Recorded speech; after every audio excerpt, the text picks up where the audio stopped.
인간의 뼈에 대해서는 별로 흥미로운 게 없어 보일지도 몰라요. 옷장에서 발견되지 않는 한 말이죠. 하지만 보통 뼈는 여러 층의 세포와 조직 아래에 숨겨져 있는데 조밀하고 단단하며 드러나지 않죠. 하지만 정말 그럴까요? 여러분의 뼈는 내부 장기를 보호해주고 움직일 수 있게 해줄 뿐만 아니라 지방과 미네랄을 저장해주죠. 혈구가 생산되고요. 대부분의 뼈 조직들은 단단하지도 않아요. 뼈를 통과하는 여행을 통해서 직접 눈으로 확인해 보는 게 어떨까요? 하지만 우선 여러 층의 다양한 조직을 먼저 통과해야 해요. 먼저 가장 큰 장기인 피부를 비집고 들어가야 해요. 조심해요. 이곳은 쉽게 길을 잃을 수 있는 모낭, 땀샘, 신경말단, 그리고 혈관이 있는 미로예요. 피부 바로 밑에 지방층이 있는데 이것의 주 목적은 몸을 따뜻하게 유지하는 거예요. 이 층에는 각각 지방 한 방울씩 들어있는 작은 플라스틱 봉지로 구성되어 있는데 여러분은 이곳에서 길을 찾는 데 어려움을 겪을 수 있어요. 이 장애물 코스를 통과하고 나면 근육 안에 도달해요. 근육의 세포는 섬유질이 많고 길어서 언제나 행동할 준비가 되어 있으며 필요한 곳이면 어디든 몸을 이동할 수 있게 도와주죠. 세포는 뭉쳐져서 형성되기에 이 조직층을 통해 이동하는 게 어려운데 바로 이것이 근육을 강하게 만드는 거예요. 고무 밴드 한 다발을 갖고 스트레칭 하는 걸 상상해 보세요. 힘들죠? 근육 조직이 이렇게 튼튼해요. 드디어 목적지에 다다르니 가늘고 촘촘한 막이 보이네요. 뼈의 바깥쪽 표면이에요. 2층은 대부분 단백질로 구성된 결합 조직으로 이루어져 있어요. 수많은 혈관들도 보이네요. 작고 수직인 가지들이 뼈 세포에 영향을 주기 위해 뼈 속 깊이 뻗어 있어요. 이 가지들이 아주 작은 관 안에 있는 걸 볼 수 있죠. 표면층 내부는 줄기세포로 채워져 있어요. 어릴 때 가장 바빴다가 성장하면서 덜 활동적이게 되죠. 하지만 뼈가 손상이 되면 다시 치유를 활발히 수행합니다. 다행히 여러분의 뼈는 멀쩡하네요. 하지만 골절이 있었다면 근처 혈관들이 피를 흘리며 상처 주위에 두꺼운 덩어리가 생기는 걸 볼 수 있을 거예요. 약 이틀이면 그 부위가 수많은 뼈를 생성하는 세포들로 둘러싸이게 될 거예요. 이 세포들은 변화하기 시작하며 다양한 종류의 세포로 되어 골절된 뼈 양끝 사이에 새로운 뼈를 만들 거예요. 어쨌든 이제 뼈에서 가장 어려운 부분인 부드럽고 단단한 바깥층을 향해 더 나아가야 할 때네요. 밀도가 높기 때문에 치밀뼈라고도 불리죠. 이런 종류의 뼈는 보통 몸의 연조직을 포함한 거의 모든 걸 통과할 수 있는 엑스레이가 뼈를 거의 뚫고 지나갈 수 없는 이유예요. 이 부분이 전체 골량의 80%를 차지해요. 치밀뼈를 지나가는 건 굉장히 어려워요. 왜냐하면 수많은 미세한 기둥들로 구성되어 있기 때문이죠. 이 원통 안에는 뼈를 생성하는 세포가 훨씬 더 많아요. 그리고 중간에는 뼈의 신경섬유와 혈관이 들어있는 중심관이 있어요. 원통은 뼈를 따라서 구부러지거나 부러지는 걸 막는 데 도움을 줘요. 일단 이 아주 단단한 층을 통과하면 주변의 풍경이 확 바뀌어요. 해면골에 이르렀어요. 이름 그대로 이것은 작은 바늘로 이루어진 해면이나 벌집 같아 보여요. 이 뼈 조직은 치밀뼈보다 밀도가 훨씬 낮고 유연하며 또한 훨씬 가벼워요. 해면 조직은 여러분이 탐험하고 있는 뼈의 끝부분 가까이에만 있다는 걸 아셨을 거예요. 이 뜻은 여러분이 긴 뼈 중 하나에 있다는 건데 이 뼈의 구조는 다른 것들과는 약간 달라요. 중간에는 터널처럼 보이는 게 있을 거예요. 이것은 특별한 물질로 채워진 구멍을 둘러싸고 있는 치밀뼈로 되어 있어요. 이걸 황골수라 하는데 지방이 풍부하죠. 하지만 해면골로 돌아가야 할 때예요. 이건 주로 긴 뼈 끝, 등골 안쪽, 관절 부근에서 발견돼요. 이 해면 같은 조직에는 빈 공간이 있어요. 여긴 적골수로 가득 차 있는데 혈액세포를 생산하는 곳이에요. 인간의 골격을 통해 더 멀리 여행하면서 여러분은 뼈가 5가지 종류로 구성되어 있다는 걸 알게 됩니다. 장골, 폭보다 길이가 더 긴데 예를 들어 여러분의 허벅지 또는 위팔뼈 및 발가락과 손가락 뼈들이에요. 편평골, 얇고 약간 구부러져 있어요. 이 뼈들은 층을 이룬 케이크 같아요.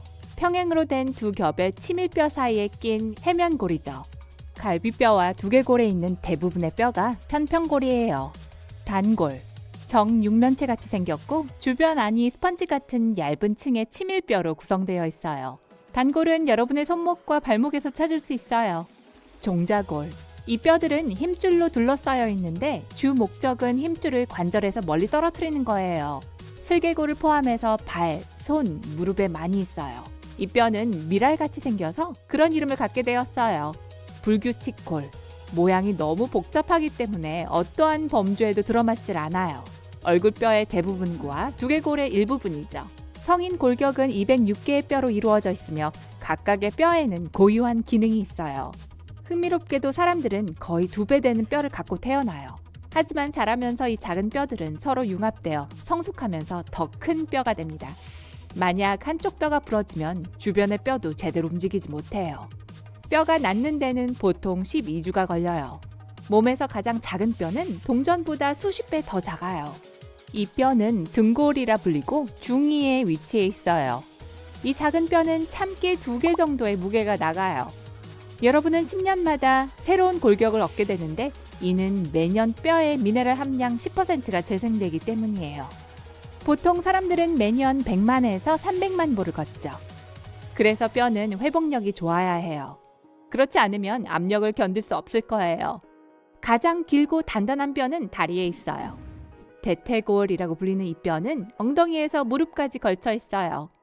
여러분의 치아는 골격계의 일부지만 뼈로 쳐주지는 않아요. 몸 안에 있는 뼈의 절반 이상이 손과 발에 있어요. 몸에서 다른 뼈와 연결되지 않은 유일한 뼈는 설골이에요. 혀 밑바닥에 있는 V자 모양의 뼈로 혀를 제자리에 고정시켜주죠. 사람들 중 1%는 13번째 갈비뼈를 갖고 태어나요. 뼈는 하얀색이 아니에요. 겉은 다소 노랗거나 분홍색이고 속은 진한 빨간색이에요. 그건 내부와 주변의 혈관 때문이에요. 뼈가 골절되면 새로운 뼈세포를 만들어내면서 저절로 나아요. 깁스는 뼈가 곧게 치유되게 도울 뿐이에요. 사람들은 부러진 뼈를 다루는 법을 오래전부터 알고 있었어요. 기원전 1600년경 고대 이집트에서는 골절된 뼈를 교정하고 천으로 붕대를 감았었어요. 뼈는 여러분이 제어할 수 없어요. 뼈에 붙어있는 근육에게만 어디로 움직여야 하는지를 알려줄 수 있죠.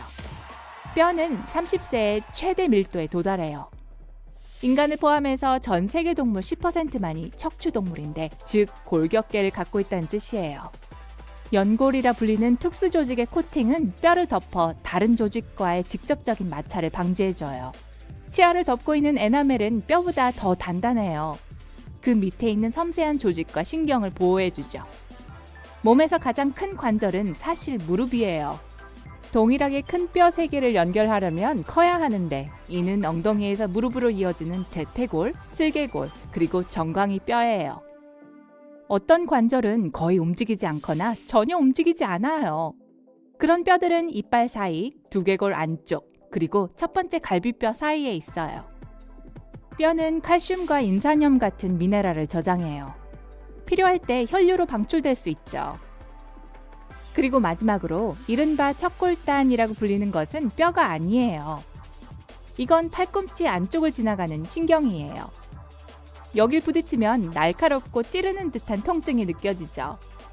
신경이 관통하는 윗팔뼈를 상완골이라고 해요. 영어로는 휴머러스라고 하는데 글쎄요, 전 아닌데 웃기다고 생각하는 사람도 있겠네요. 제 얘기 좀 들어보세요. 우리 뼈는 매일 많이 사용되도록 보완되었습니다. 일부 뼈는 몸무게의 2~3배의 힘을 흡수할 수 있습니다. 정말 놀라운 일이죠. 하지만 치아는 그보다 훨씬 더 강합니다. 우리가 무언가를 물면 엄청난 압력을 견딜 수 있어요. 최대 91kg까지요. 그리고 에나멜은 골격계의 일부로 여겨집니다. 손을 돌릴 때마다 팔뚝 안에 뼈가 교차합니다. 발을 잡고 손바닥을 우선 위로 향하게 한 다음 아래로 돌려보세요. 그 사실을 직접 확인할 수 있을 거예요. 우리 몸은 60%가 물일 뿐만 아니라 뼈에도 약간의 액체가 들어있어요. 인간 뼈 질량의 약 25%는 물로 이루어져 있습니다. 인간의 눈은 자동차 엔진과 공통점이 있어요. 둘 다 다양한 액체가 없으면 제대로 작동할 수 없다는 거예요. 엔진에 오일이 필요한 것처럼 눈도 눈물이 필요합니다. 눈물은 눈 표면에 고르게 퍼져야 합니다. 그래서 우린 하루에 최대 2만 번 눈을 깜빡거린 거예요. 그리고 눈꺼풀은 자동차 앞유리 와이퍼와 같은 역할을 하죠. 인체에서 유일하게 혈액으로부터 영양분을 얻지 않는 부분은 각막입니다. 눈의 투명한 앞표면 말이죠. 대신 겉은 눈물로, 속은 특별한 액체를 통해 영양분이 공급됩니다. 얼굴이 붉어지면 몸 안의 혈류가 증가한다는 뜻입니다. 그러고 나서 볼뿐만 아니라 위벽 또한 약간 붉어져요.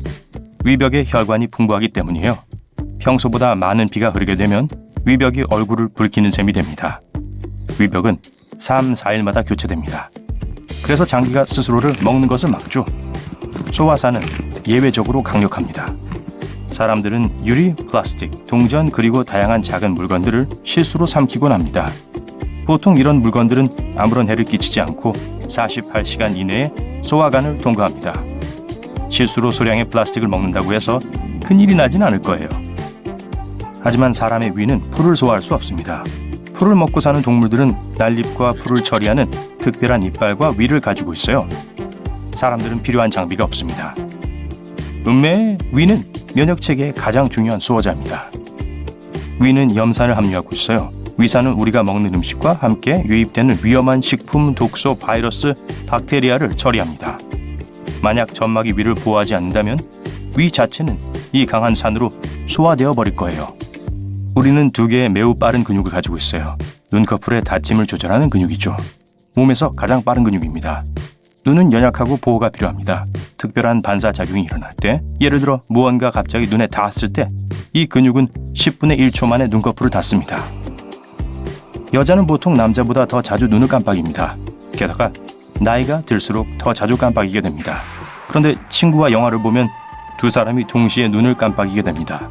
여러분의 단단한 악수가 근력 운동 덕분이라고 생각하세요? 새끼손가락 덕분일 가능성이 더 높아요. 농담이에요. 하지만 새끼손가락은 가장 힘이 센 손가락입니다. 전체 손 힘의 50%를 담당하죠.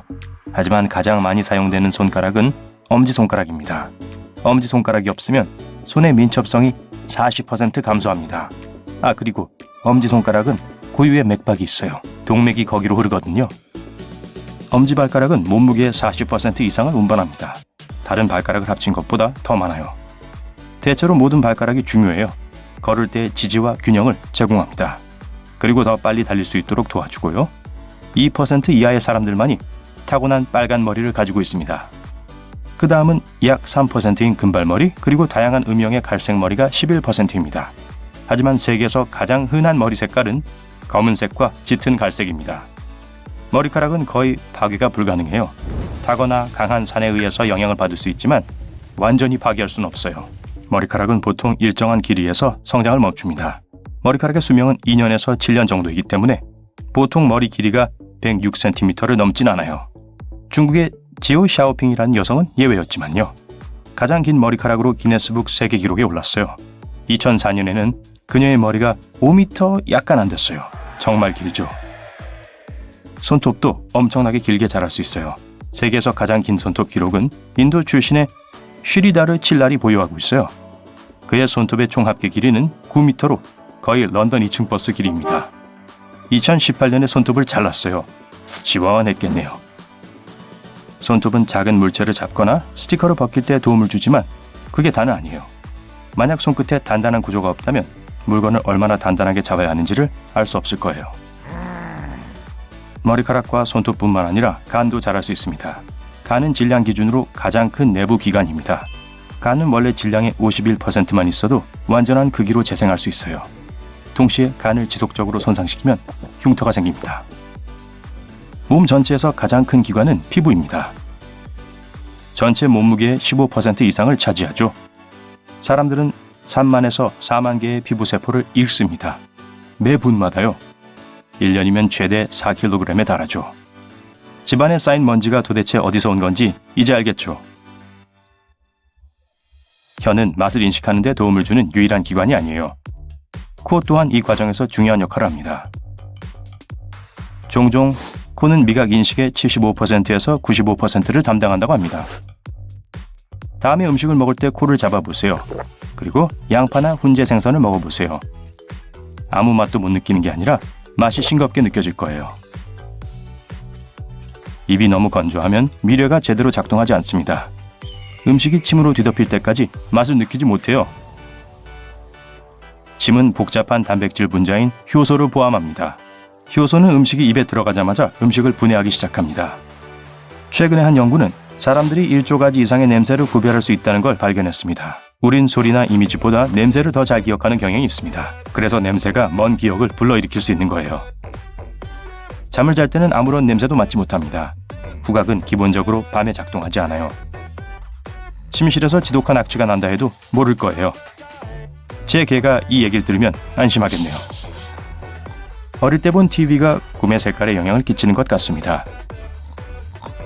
흑백 TV를 보고 자란 사람은 흑백 꿈을 더 자주 꿀 거예요. 컬러 TV에 익숙하다면 컬러로 꿈을 꿀 확률이 높습니다. 그렇다면 중세 시대 사람들은 어떤 꿈을 꿨을까요? 기사와 싸우는 용꿈? 거짓말할 때 심장이 더 빨리 뛰어서 들통날 수 있어요. 여성의 심장은 보통 남성의 심장보다 작습니다. 그래서 더 열심히 일하고 더 많이 뛰어야 합니다. 그렇지 않으면 충분한 피를 공급할 수 없을 거예요. 하루에 2번 이를 닦고 구강세정제를 꼭 사용한다고 해도 입은 여전히 몸에서 가장 더러운 부분 중 하나입니다. 수백만 마리의 박테리아가 입안에 살고 있어요. 좋은 소식은 대부분 건강에 좋다는 거예요. 나쁜 박테리아와 바이러스로부터 여러분의 몸을 보호하죠. 두 번째로 더러운 곳은 배꼽입니다. 태어난 후에 사실 배꼽은 필요가 없습니다. 그래서 이 외진 곳에 온갖 종류의 세균, 땀, 먼지가 쌓입니다. 배꼽에는 2300가지 이상의 박테리아 종이 있으며 각별한 관리가 필요해요. 눈은 몸의 나머지 부분처럼 자라지 않는다고 합니다. 글쎄요, 이건 100% 사실은 아닙니다. 왜냐하면 눈은 21살이 될 때까지 완전히 발달되지 않기 때문입니다. 하지만 최고의 성장 챔피언은 귀와 코입니다. 계속 자라거든요. 으아, 코끼리에 대한 무슨 얘기가 있지 않았나요? 다른 영상이었나봐요. 만약 모든 혈관을 한 줄로 늘어놓는다면 물론 정말 심각한 문제가 생길 거예요. 하지만 지구를 4바퀴 돌 수 있어요. 아무리 노력해도 스스로를 간지럽힐 수는 없어요. 방금 확인했는데 역시 안 되죠? 그건 여러분의 뇌가 곧 간지럼을 타게 될 것이라고 경고하기 때문입니다. 다른 사람이라면 할 수 없는 일이죠. 점심 식사 후에 왜 그렇게 졸린지 궁금해 본 적 있나요? 그 이유 중 하나는 24시간 주기로 작동하는 생체 리듬 때문입니다. 기상 후 7시간 후에 낮잠을 자라고 요구하거든요. 그리고 음식은 단지 이런 효과를 더하게 할 뿐입니다. 간단한 이유예요. 이런, 실례합니다. 시간이 됐어요. 이것 좀 보세요. 약지를 구부리지 않고 새끼손가락을 구부릴 수 있는 사람들이 있습니다. 하지만 대부분의 사람들은 이것이 어렵거나 심지어 불가능하다고 생각해요. 가운데 손가락이나 새끼손가락을 움직일 때 약지도 약간 구부리는 경향이 있어요. 네, 저도 그래요. 안구 탈구는 극히 드물게 눈이 안구 밖으로 튀어나오게 할 수 있는 건데 그런 사람들이 있어요. 안타깝게도 이 기능에는 여러 가지 눈 문제를 일으킬 수 있다는 단점이 있습니다. 티베트인들처럼 일부 원주민 집단은 에베레스트 산만큼 높은 고도에서도 생존할 수 있습니다. 이 희귀한 능력은 오랜 진화를 거쳐 나타났을 가능성이 높아요. 현대 티베트인들의 조상들은 수천 년 동안 고산지대에 살면서 적혈구 적응을 발달시켜 위험할 정도로 낮은 수준의 산소로도 생존할 수 있게 되었습니다. 바자우족은 동남아시아에 사는 바다 유목민입니다. 이들은 산소가 풍부한 혈액세포의 저장고 역할을 하는 초대형 비장을 진화시켜왔어요. 덕분에 바자우족은 물속에서 5분에서 10분 동안 숨을 쉬지 않고 물고기를 잡을 수 있어요. 인구의 약 14%는 긴 손바닥끈이 없습니다. 사실 이 근육은 신체의 흔적기관이며 진화 과정에서 그 필요성이 사라졌어요. 따라서 이 근육이 없더라도 걱정하지 마세요. 이 근육이 없어도 팔을 움직이는데 아무 영향이 없어요.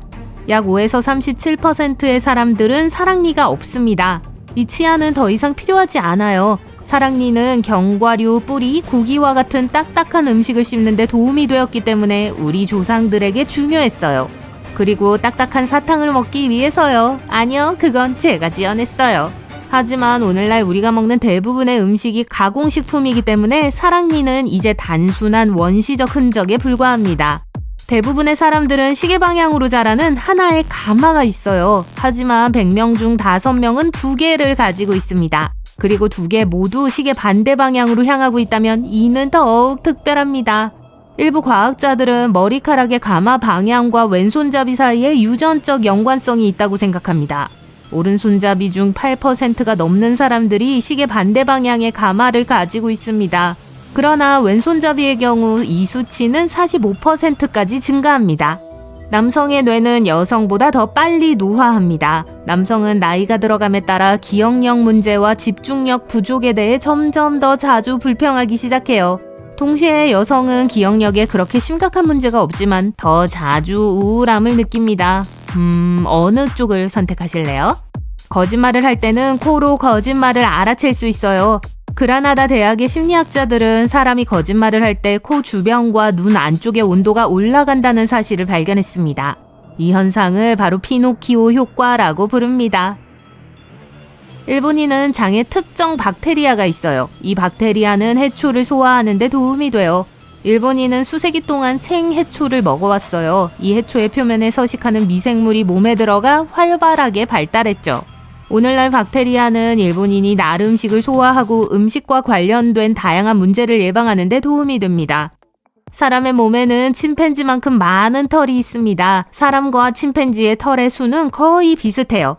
유일한 차이점은 사람의 채모는 대부분 쓸모없고 너무 가늘어서 거의 보이지 않는다는 거죠. 인간은 다른 종에 비해 유전자가 많지 않습니다. 사실 사람은 벌레보다 적은 수의 유전자를 가지고 있어요. 토마토는 사람보다 훨씬 많은 유전자를 가지고 있어요. 하지만 우리는 정말 복잡한 생물이죠. 최근 과학자들은 게놈에 포함된 유전자의 수가 생명체의 복잡성과 밀접한 관련이 없다는 결론을 내렸습니다. 잠시 숨을 돌리죠. 숨 얘기가 나와서 말인데 왼쪽 폐는 2개의 폐엽으로 구성되어 있고 오른쪽 폐는 3부분으로 나뉩니다. 게다가 왼쪽 폐는 심장을 위한 공간을 확보해야 하기 때문에 조금 더 작습니다. 또한 폐에는 약 2,400km의 기도가 있습니다. 이는 뉴욕과 로스앤젤레스 사이의 거리의 절반 이상이에요. 또한 폐에는 풍선 모양의 작은 공기주머니인 폐포가 3억 개 이상 있습니다. 사람은 시각, 후각, 촉각, 청각, 미각 등 5가지 감각을 가지고 있어요. 하지만 이게 전부가 아니에요. 열을 감지하는 온도 감각도 있어요. 아니면 통증을 인지하는 감각도요. 아니면 신체 인식, 즉 자기 수용 감각은요? 이게 뭔지 알아보려면 눈을 감고 코를 만져보세요. 아시겠죠? 이게 바로 자기 수용 감각입니다. 이 목록은 훨씬 더 길어질 수 있어요. 일부 전문가들은 우리가 21개에서 53개의 감각을 가지고 있다고 해요. 물속에서 너무 오랜 시간을 보내면 손가락에 주름이 생기게 됩니다. 쭈글쭈글한 손가락은 혈관이 좁아져서 생겨요. 물속에 오래 있으면 신경계가 혈관을 수축시킵니다. 우리 몸은 그 부위에서 혈액을 멀리 보내요. 그리고 이러한 혈액 손실은 혈관을 더 얇게 만듭니다. 피부가 그 위로 접히기 시작하여 재미있는 주름이 생기죠. 과학자들은 이 과정이 손과 발이 젖었을 때 더 잘 잡을 수 있도록 도와준다고 생각해요. 보통 사람의 눈에는 3가지 종류의 원추세포가 있어요. 이 원추세포는 청색, 적색, 녹색 스펙트럼의 색을 인식하는 데 도움을 줘요. 덕분에 대부분의 사람들은 약 100만 가지의 색조를 구별할 수 있어요. 하지만 사색형 색각을 가진 사람은 눈에 4개의 원뿔이 있습니다. 이 기능을 통해 최대 1억 가지 색상을 볼 수 있어요. 이 시력 이상은 극히 드물며 남성보다 여성에게 훨씬 더 흔합니다. 흥미롭게도 사색형 색각을 가진 대부분의 사람들은 자신이 다른 사람들보다 세상을 더 밝게 본다는 사실조차 깨닫지 못합니다. 모든 사람이 원형의 동공을 가지고 있는 건 아니에요. 10,000명 중 2명은 비정상적인 동공 모양을 가지고 있어요. 가장 흔한 모양은 열쇠구멍 모양이에요. 이것을 콜로보마라고 합니다. 흥미롭게도 이 질환을 가진 일부 사람들은 시력에 아무런 문제가 없어요. 전 세계 인구의 3에서 22%만이 모튼의 발가락을 가지고 있어요. 모튼 발가락은 두 번째 발가락이 첫 번째 발가락보다 긴 발 구조예요. 미켈란젤로의 다비드와 자유의 여신상은 모두 이 특이한 신체 특징을 가지고 있죠. 어디 한번 보세요. 어떤 사람들은 혀 밑에 침샘에 침이 고여 있습니다.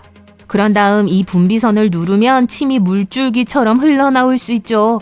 이때 입을 벌리고 있으면 침이 몇 미터까지 분출될 수 있어요. 이 과정은 자연적으로 발생할 수 있습니다. 사람이 음식을 먹거나 하품을 하거나 말을 하거나 이를 닦는 동안 실수로 혀를 샘에 대고 밀어 넣을 때 발생해요.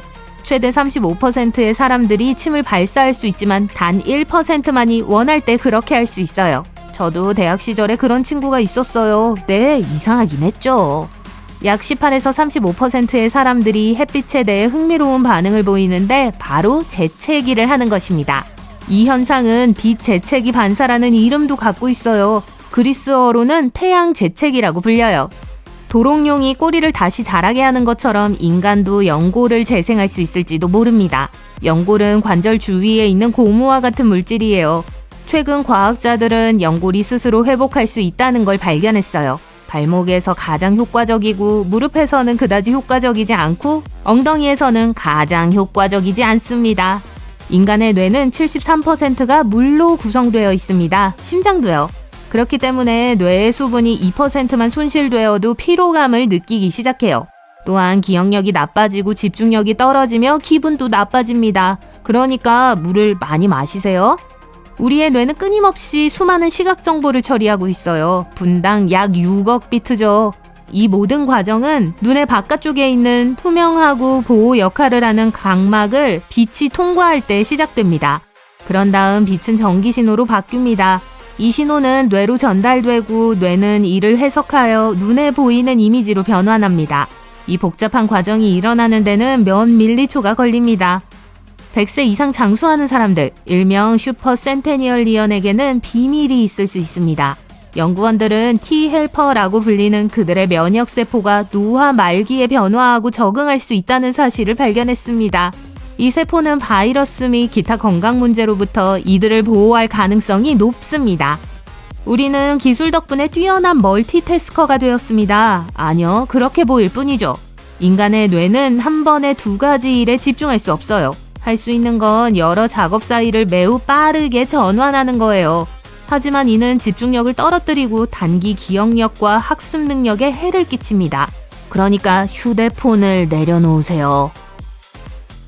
임신을 하면 여성의 뇌는 출산에 대비해 많은 변화를 겪습니다. 그리고 사회적 신호를 담당하는 뇌의 일부가 감소합니다. 이로 인해 뇌는 아기를 돌보는데 더 효율적이게 됩니다. 하지만 걱정하지 마세요. 계속 그런 상태로 유지되진 않아요. 임신 후에는 표준 크기로 돌아가요. 우리 몸은 하루에 1리터의 타액을 분비합니다. 1년에 약 303리터에 해당하죠.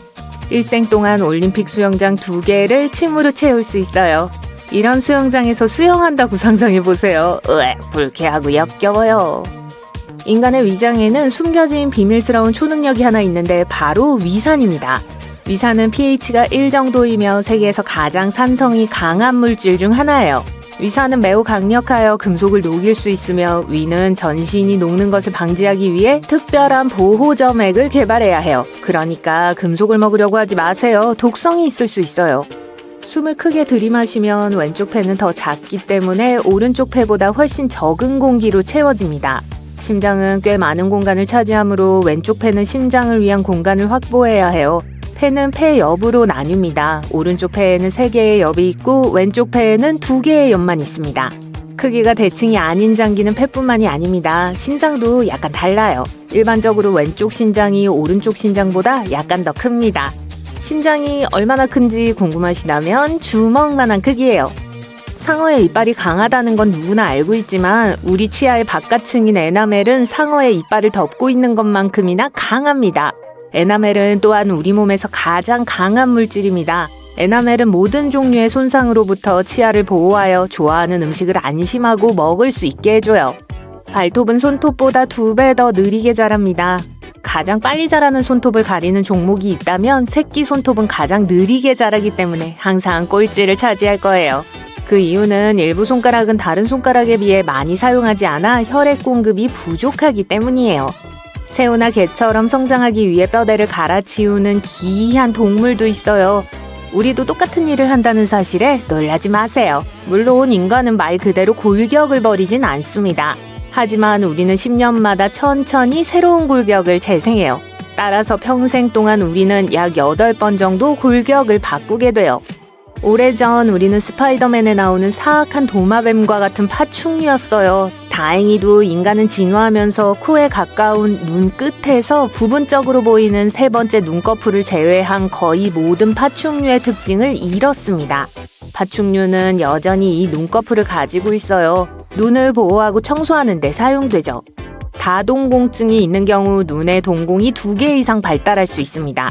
안타깝게도 시력이 개선되진 않아요. 사실 시력을 악화시킬 수 있지만 대부분의 경우 시력에 큰 영향을 미치진 않습니다.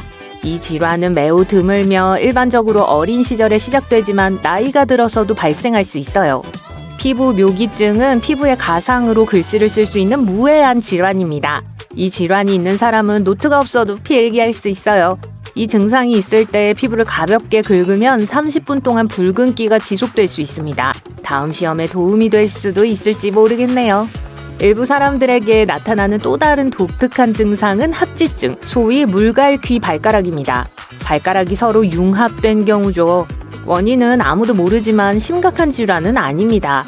혀가 지문만큼이나 독특하다는 사실 알고 계셨나요? 저도 몰랐어요.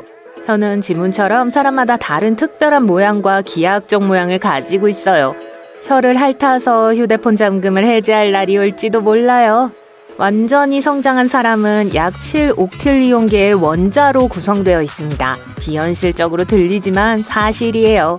그 숫자는 너무 커서 한 번에 말할 수조차 없는데 7 뒤에 27개의 0이 있습니다. 귀지는 왁스처럼 보이고 질감도 왁스 같고 맛은 물론 어떤 맛이 나는지 전혀 모르겠지만 알아내려고 하지 마세요. 제 요점은 실제로 왁스가 아니라는 거예요. 지방, 피부세포, 먼지, 땀의 조합입니다. 귀를 깨끗하게 유지하기 때문에 귀 건강에 중요합니다. 무게 대비 뼈는 강철보다 훨씬 강합니다. 같은 밀도의 뼈는 거의 항상 강철보다 강해요. 하지만 같은 부피의 뼈와 강철을 비교하면 뼈가 강철보다 먼저 부러져요. 뼈는 가볍고 튼튼하게 만들어졌습니다. 만약 뼈가 강철로 만들어졌다면 훨씬 더 무거워지고 움직이는데 훨씬 더 많은 에너지가 필요할 거예요. 태어났을 때는 뼈가 대부분 융합되었기 때문에 지금보다 더 많은 뼈를 가지고 있었습니다. 성인의 뼈는 206개이지만 아기는 300개의 뼈를 가지고 있어요. 그 뼈 중 일부는 유연하고 부드러운 연골로 만들어져 있어요. 가장 튼튼하고 무겁고 긴 뼈는 대퇴골입니다. 이 뼈는 부러지기 가장 어려운 뼈입니다. 체중의 최대 30배, 즉 약 2721kg의 힘이 가해져야 부러질 수 있어요. 엄밀히 말하면 작은 자동차 2대를 대퇴골 위에 올려놓고 균형을 잡아도 괜찮을 정도죠. 생물 발광은 엔젤피쉬, 반딧불이, 랜턴피쉬, 인간과 같은 일부 동물이 가진 재능이에요. 네, 인간은 실제로 어둠 속에서 빛을 발해요. 그 빛은 우리 눈이 감지할 수 있는 것보다 1000배나 약해요. 초감도 카메라가 있다면 자신의 빛을 볼 수 있어요. 눈에 있는 멜라닌의 양에 따라 눈의 색이 결정됩니다. 갈색 눈은 멜라닌의 양이 가장 많고 파란 눈은 멜라닌의 양이 훨씬 적습니다. 그러나 홍채 이색증을 가진 사람들은 눈의 색이 다를 수 있습니다. 한쪽 눈은 파란색이고 다른 쪽 눈은 갈색이거나 다른 색일 수 있어요. 때로는 눈의 절반만 다른 색일 수도 있습니다. 재채기를 할 때 코와 입에서 나오는 공기는 시속 161km에 가까운 속도로 이동할 수 있습니다. 우리가 재채기를 하는 이유는 코에 자극 물질이 들어갔을 때 신체가 이를 제거하기 위해 재채기를 하기 때문이에요. 눈을 감지 않고 재채기를 하면 눈이 빠진다는 이야기는 거짓말이에요. 아무 일도 일어나지 않아요. 심장은 일주일 내내 24시간 활동하는 유일한 근육입니다. 사람의 심장은 일생 동안 30억 번 이상 박동하며 매일 약 9,500리터의 피를 펌프질해요. 심장은 매우 열심히 일하기 때문에 잘 관리해야 합니다. 팔꿈치의 퍼니본은 사실 뼈가 아니라 신경입니다. 그래서 이 뼈를 누르면 수천 마리의 개미가 피부 밑으로 기어가는 듯한 느낌을 받게 돼요. 이 신경은 척추에서 시작하여 새끼손가락과 약지로 끝나는 꽤 긴 신경이에요. 코와 귀가 계속 자란다는 말을 들어본 적이 있을 거예요. 하지만 이는 사실이 아니에요. 코와 귀는 10대가 되면 성장을 멈추지만 중력이 당기기 때문에 나이가 들어감에 따라 커집니다. 따라서 실제로는 자라는 것이 아니라 늘어나는 거죠. 잠을 충분히 자지 못하면 뇌는 말 그대로 스스로 먹기 시작할 수 있어요. 숙면을 취하지 못하면 13개의 뉴런 프로테제가 파괴돼요. 이는 엄청난 양의 뇌 기능이 손실되는 거예요. 좋아하는 시리즈의 에피소드를 끝내지 말고 주무세요. 그럴 가치가 없습니다. 충분한 수면과 휴식을 취하면 뇌는 전구에 전력을 공급할 수 있는 전기를 생성할 수 있어요. 그리고 뉴런은 전 세계 모든 휴대폰을 합친 것보다 더 많은 메시지를 보낼 수 있습니다. 운동 뉴런이 전달하는 신호는 시속 약 241km로 이동하며 그보다 2배 빠른 속도로 이동할 수 있습니다. 다른 영장류와 달리 많은 사람이 여전히 발바닥 아치를 가지고 있습니다. 아치는 우리가 움직이는 데 도움이 됩니다. 발에 내장된 충격 흡수 장치와 같죠. 우리가 튀어오를 수 있게 해줍니다. 또 하나 있어요. 발바닥 위쪽을 좌우로 가로지르는 가로 아치죠. 발 모양은 유지하는 데 도움이 되는 다리라고 생각하면 됩니다. 연구에 따르면 이 아치도 중요한 역할을 한다고 합니다. 이 아치는 발 강직도의 약 40%를 담당합니다. 간단히 말해 발바닥은 발을 지탱하는 발판과 같은 역할을 합니다. 과학자들이 가로 아치를 잘라냈을 때 발은 상당한 탄력을 잃었습니다.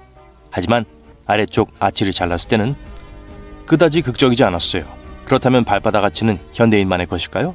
아니에요. 이러한 아치는 어제 갑자기 나타난 것이 아닙니다. 가로 아치는 300만 년 동안 존재해왔습니다. 발바닥 아치는 약 800만 년 전에 나타났죠. 다른 부위로 넘어가기 전에 발의 다른 부위를 계속 살펴보도록 할게요. 새끼발가락은 보기보다 더 중요합니다. 새끼발가락이 없이 태어났거나 잃었어도 걸을 수는 있지만 새끼발가락은 우리가 발을 딛고 서 있는데 중요한 역할을 합니다. 균형을 잡아주죠. 발 안쪽에는 26개의 뼈가 서로 협력하여 넘어지지 않도록 도와줍니다. 새끼발가락은 이 균형 잡기 작업의 일부입니다. 우리 유인원 조상들은 나무를 잡고 기어오르고 나무에 매달리기 위해 발가락이 필요했어요. 오늘날 우리는 나무로 오르는 기술을 편안한 소파와 TV 몰아보기와 바꿨습니다. 자, 이제 맹장에 대해 이야기해 보겠습니다. 쓸모없는 기관이라고 생각할 수도 있지만 그렇지 않아요. 인간이 엄마 뱃속에 있을 때 이 기관은 제 역할을 하기 시작합니다. 발달 11주 무렵부터 유용한 호르몬과 화합물을 생성하는 특수세포를 만들어내기 시작합니다. 맹장은 면역체계의 군대를 훈련시켜 최고의 방어자가 될 수 있도록 도와줍니다. 또한 소화관에서 모든 종류의 이물질인 일명 항원을 수집합니다. 하지만 식습관이 진화함에 따라 이 부위는 바람이 빠진 풍선처럼 줄어들었습니다. 대부분의 다른 흔적 구조와 달리 맹장은 항상 무해한 것은 아니며 작은 불덩어리로 변할 수 있습니다. 그건 그렇고 흔적 기관이란 조상의 주요 기능을 잃은 기관입니다. 이러한 구조는 대부분 명백한 목적이 없어요. 또 다른 유명한 흔적의 애는 사랑니입니다. 사랑니는 쓸모없고 오랫동안 우리를 괴롭혀왔습니다. 하지만 우리 중 거의 95%가 사랑니를 가지고 있습니다. 그리고 그중 90%는 언젠가는 사랑니로 인한 고통을 겪어야 할지도 모릅니다. 사랑니가 없다면 운이 좋다고 생각하세요. 사랑니에 대한 흥미로운 사실이 하나 더 있습니다. 사랑니는 상어 이빨보다 더 부드러운 미네랄을 함유하고 있지만 새로운 실험에 따르면 사랑니도 상어 이빨과 마찬가지로 탄력성이 있는 것으로 나타났어요. 상어 이빨의 코팅은 실제로 사람의 사랑니에 있는 에나멜과 경도가 비슷합니다. 표면이 단백질로 결합된 미네랄 결정으로 만들어졌기 때문이죠. 따라서 충격을 받아도 쉽게 부서지지 않습니다. 따라서 인간과 상어가 이빨을 사용하는 방법의 차이는 강도가 아니라 디자인에 달려 있습니다. 인류학자들은 고대 골격을 조사했습니다. 그들은 우리 조상들이 불이나 날고기처럼 질긴 음식을 씹기 위해 여분의 이빨이 필요했다고 생각합니다. 그 당시에는 여분의 이빨이 유용하게 사용되었죠. 하지만 인류가 음식을 익히기 시작하면서 음식이 부드러워지고 턱이 작아졌습니다. 유전학자들은 이 주제에 대해 나름의 견해를 가지고 있습니다. 뇌의 크기와 턱의 특징에 모두 관여하는 것으로 보이는 MYH16이라는 유전자가 관련되어 있다는 것입니다. 하지만 이 유전자가 진화 과정에서 정확히 어떤 역할을 했는지는 여전히 미스터리입니다. 이제 또 다른 무의미한 것은 눈꺼풀입니다. 일반적인 눈꺼풀이 아니라 눈 구석에 숨어있는 분홍색 작은 눈꺼풀 말이에요. 새와 다른 털복숭이 친구들은 이 눈꺼풀을 사용하여 눈을 방해하는 먼지나 이물질을 막아냅니다. 하지만 우리 인간은요, 대부분 흔적에 불과하죠. 긴 손바닥끈을 소개합니다. 우리 중 약 85%가 여전히 이것을 가지고 있습니다. 여러분도 가지고 있을지 모릅니다. 평평한 표면에 손을 대고 새끼손가락과 엄지손가락을 만나게 하여 테스트해 볼 수 있습니다. 손목 중앙에서 작은 힘줄 밴드가 림보 동작을 하는 것을 발견한다면 이 부위를 찾은 거예요. 이 근육은 물건을 쥐고 타잔처럼 나무를 타기 위한 겁니다. 이제 물건을 잡는 것과 관련된 트릭이 더 있어요. 태어나기도 전인 16주 정도 엄마 뱃속에 있을 때부터 우리는 주먹을 쥐는 연습을 시작합니다. 탯줄을 잡는 것부터 시작하죠. 마침내 세상에 나오면 이 반사작용으로 물건을 잡는 데 도움이 됩니다. 재밌는 사실은 작은 원숭이도 비슷한 기술 덕분에 한 손으로 오랫동안 매달릴 수 있습니다. 하지만 우리 인간은 생후 3개월 정도가 되면 이 놀라운 악력을 잃게 됩니다. 엄마 뱃속에 있을 때는 작은 꼬리가 있어요. 하지만 성장하면서 꼬리는 사라지고 그 작은 척추뼈가 꼬리며 즉 미골이 됩니다. 인간과 유인원의 사촌인 유인원에게는 다른 동물처럼 꼬리가 없어요. 우리 귀에도 흔적 근육이 있습니다. 이 근육은 동물이 더 잘 듣고 감정을 표현하는 데 도움이 됩니다. 하지만 사람의 귀 근육은 별다른 역할을 하지 않습니다. 우리는 소리를 듣고 감정을 표현하는 다른 방법을 찾아냈어요. 하지만 일부는 아직도 귀를 움직일 수 있어요. 놀랍게도 발톱도 흔적기관에 해당합니다. 발톱은 조기 방어수단의 역할을 합니다. 발톱은 해로운 미생물로부터 신체를 보호합니다. 진화의 여정에서 우리는 손톱과 발톱을 방어, 땅 파기, 기어오르기에 사용했습니다. 현대사회에서도 손톱은 과일 껍질을 벗기거나 가려운 곳을 긁어주는 달콤한 감각을 제공하는 등 여전히 우리를 도와주죠. 하지만 발톱은 은퇴했습니다. 매니큐어를 바를 수는 있죠. 많은 사람들이 패션을 위해 그렇게 합니다. 쓸모없는 팔다리나 장기를 가진 것은 인간뿐만이 아닙니다. 1798년 한 해부학자가 날지 못하는 특이한 새를 조사했습니다. 그는 자신의 관찰을 기록했죠. 이 조류는 다름 아닌 타조예요. 타조와 화식조는 흔적 날개를 가진 조류의 몇 가지 예에 불과합니다. 해부학적으로 볼 때 이 새들의 날개는 제대로 발달하지 못해서 이 거대한 동물에게 비행 능력을 부여할 수 없습니다. 하지만 날개가 완전히 기능이 없는 건 아니에요. 날개는 빠르게 달리는 동안 균형을 유지하는 데 도움을 줍니다. 또한 정교한 구애 행동을 통해 새가 잠재적인 짝을 끌어들이는 데 도움을 주죠. 많은 동물이 빛을 냅니다. 해파리, 벌레, 상어, 불가사리를 포함한 해양동물의 약 76%는 생체 발광을 합니다. 이들은 산소와 반응하여 빛을 내는 루시페린이라는 화합물을 가지고 있습니다. 이 물질은 포식자를 놀라게 하거나 먹이를 유인하거나 다른 동물에게 위험을 경고하는 등의 용도로 사용됩니다. 우리 인간도 빛을 발할 수 있습니다. 불행히도 이 빛은 매우 희미합니다. 우리 눈으로 볼 수 없어요. 우리 몸은 빛을 발산하지만 눈이 감지할 수 있는 것보다 약 1000배나 더 어두워요. 과학자들은 우리의 빛이 하루 종일 변화한다는 사실을 발견했습니다. 아침에는 가장 희미하고 늦은 오후에 가장 밝습니다. 얼굴은 다른 신체 부위보다 더 밝게 빛납니다. 과학자들은 얼굴이 햇빛에 더 많이 노출되고 빛 생성을 촉진하는 성분이 있는 멜라닌이 있기 때문이라고 생각합니다. 인간을 다른 동물과 구별하는 몇 가지 신체적 특징이 있습니다. 예를 들어 인간만이 얼굴을 붉힐 수 있는 유일한 동물이라는 사실을 알고 계셨나요? 이 뺨을 붉히는 능력은 인간이 독점하고 있는 것 같아요. 우리는 당황스러운 상황에 처하면 혈관이 확장됩니다. 그래서 얼굴이 붉어지죠. 부끄러움은 매우 복잡한 감정입니다. 다른 사람들이 우리를 어떻게 생각하는지 이해하는 것이 핵심입니다. 이것은 다른 동물들에게는 너무 고차원적인 것일 수도 있어요. 흥미롭게도 대머리 우카리 원숭이도 얼굴을 붉힐 수 있지만 같은 의미는 아니고 건강하다는 표시입니다. 건강 중에서도 장 건강이 중요합니다. 장에는 위, 간 등이 포함됩니다. 장은 흔히 제2의 뇌라고 불립니다. 이 제2의 뇌에는 자체 신경계가 있습니다.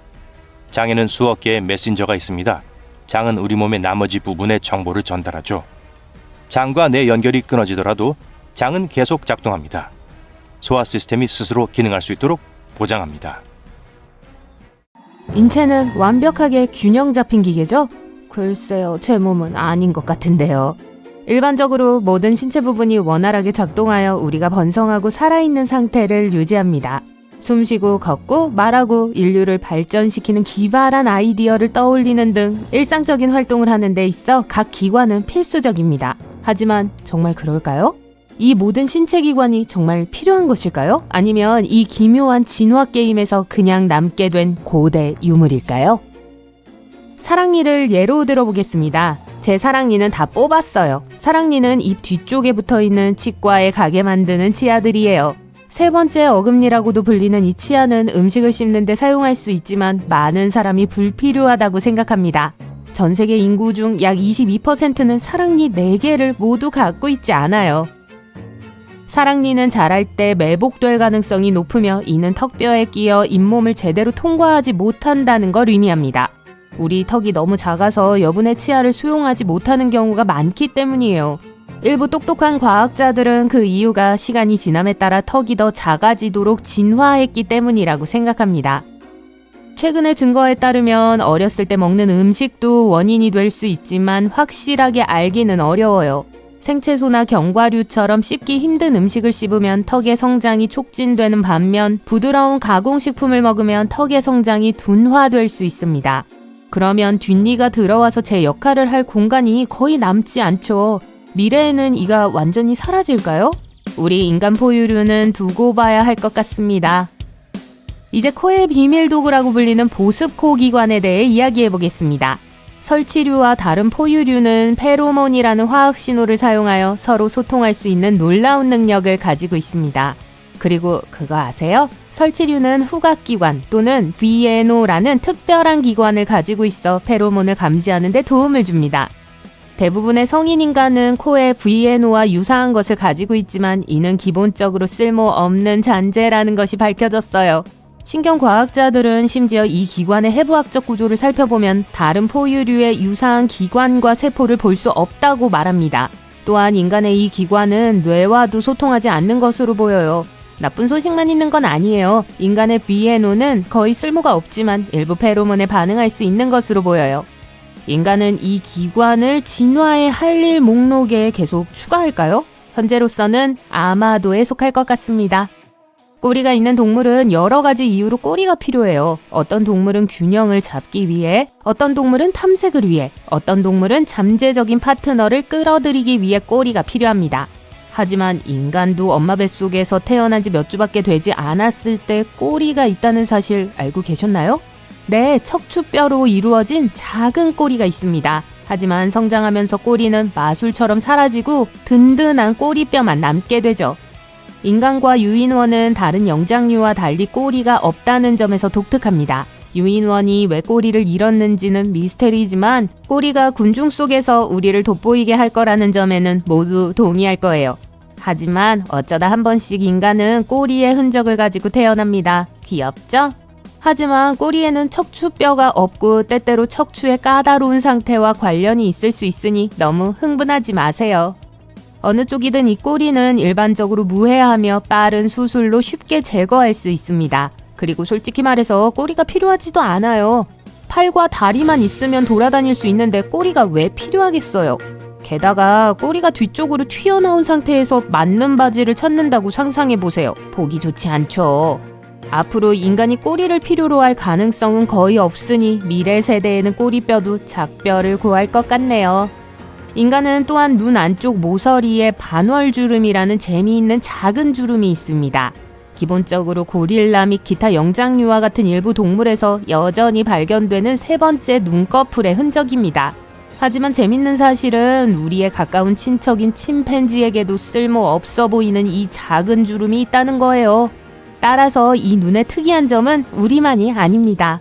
특이한 막에 대해 말하자면 이 막은 먼지와 습기로부터 눈을 보호하거나 포식자로부터 홍채를 숨기는 등 다양한 동물에서 다양한 기능을 수행합니다. 일부 종은 물속이나 지하에 있을 때 투명한 막을 통해 볼 수도 있습니다.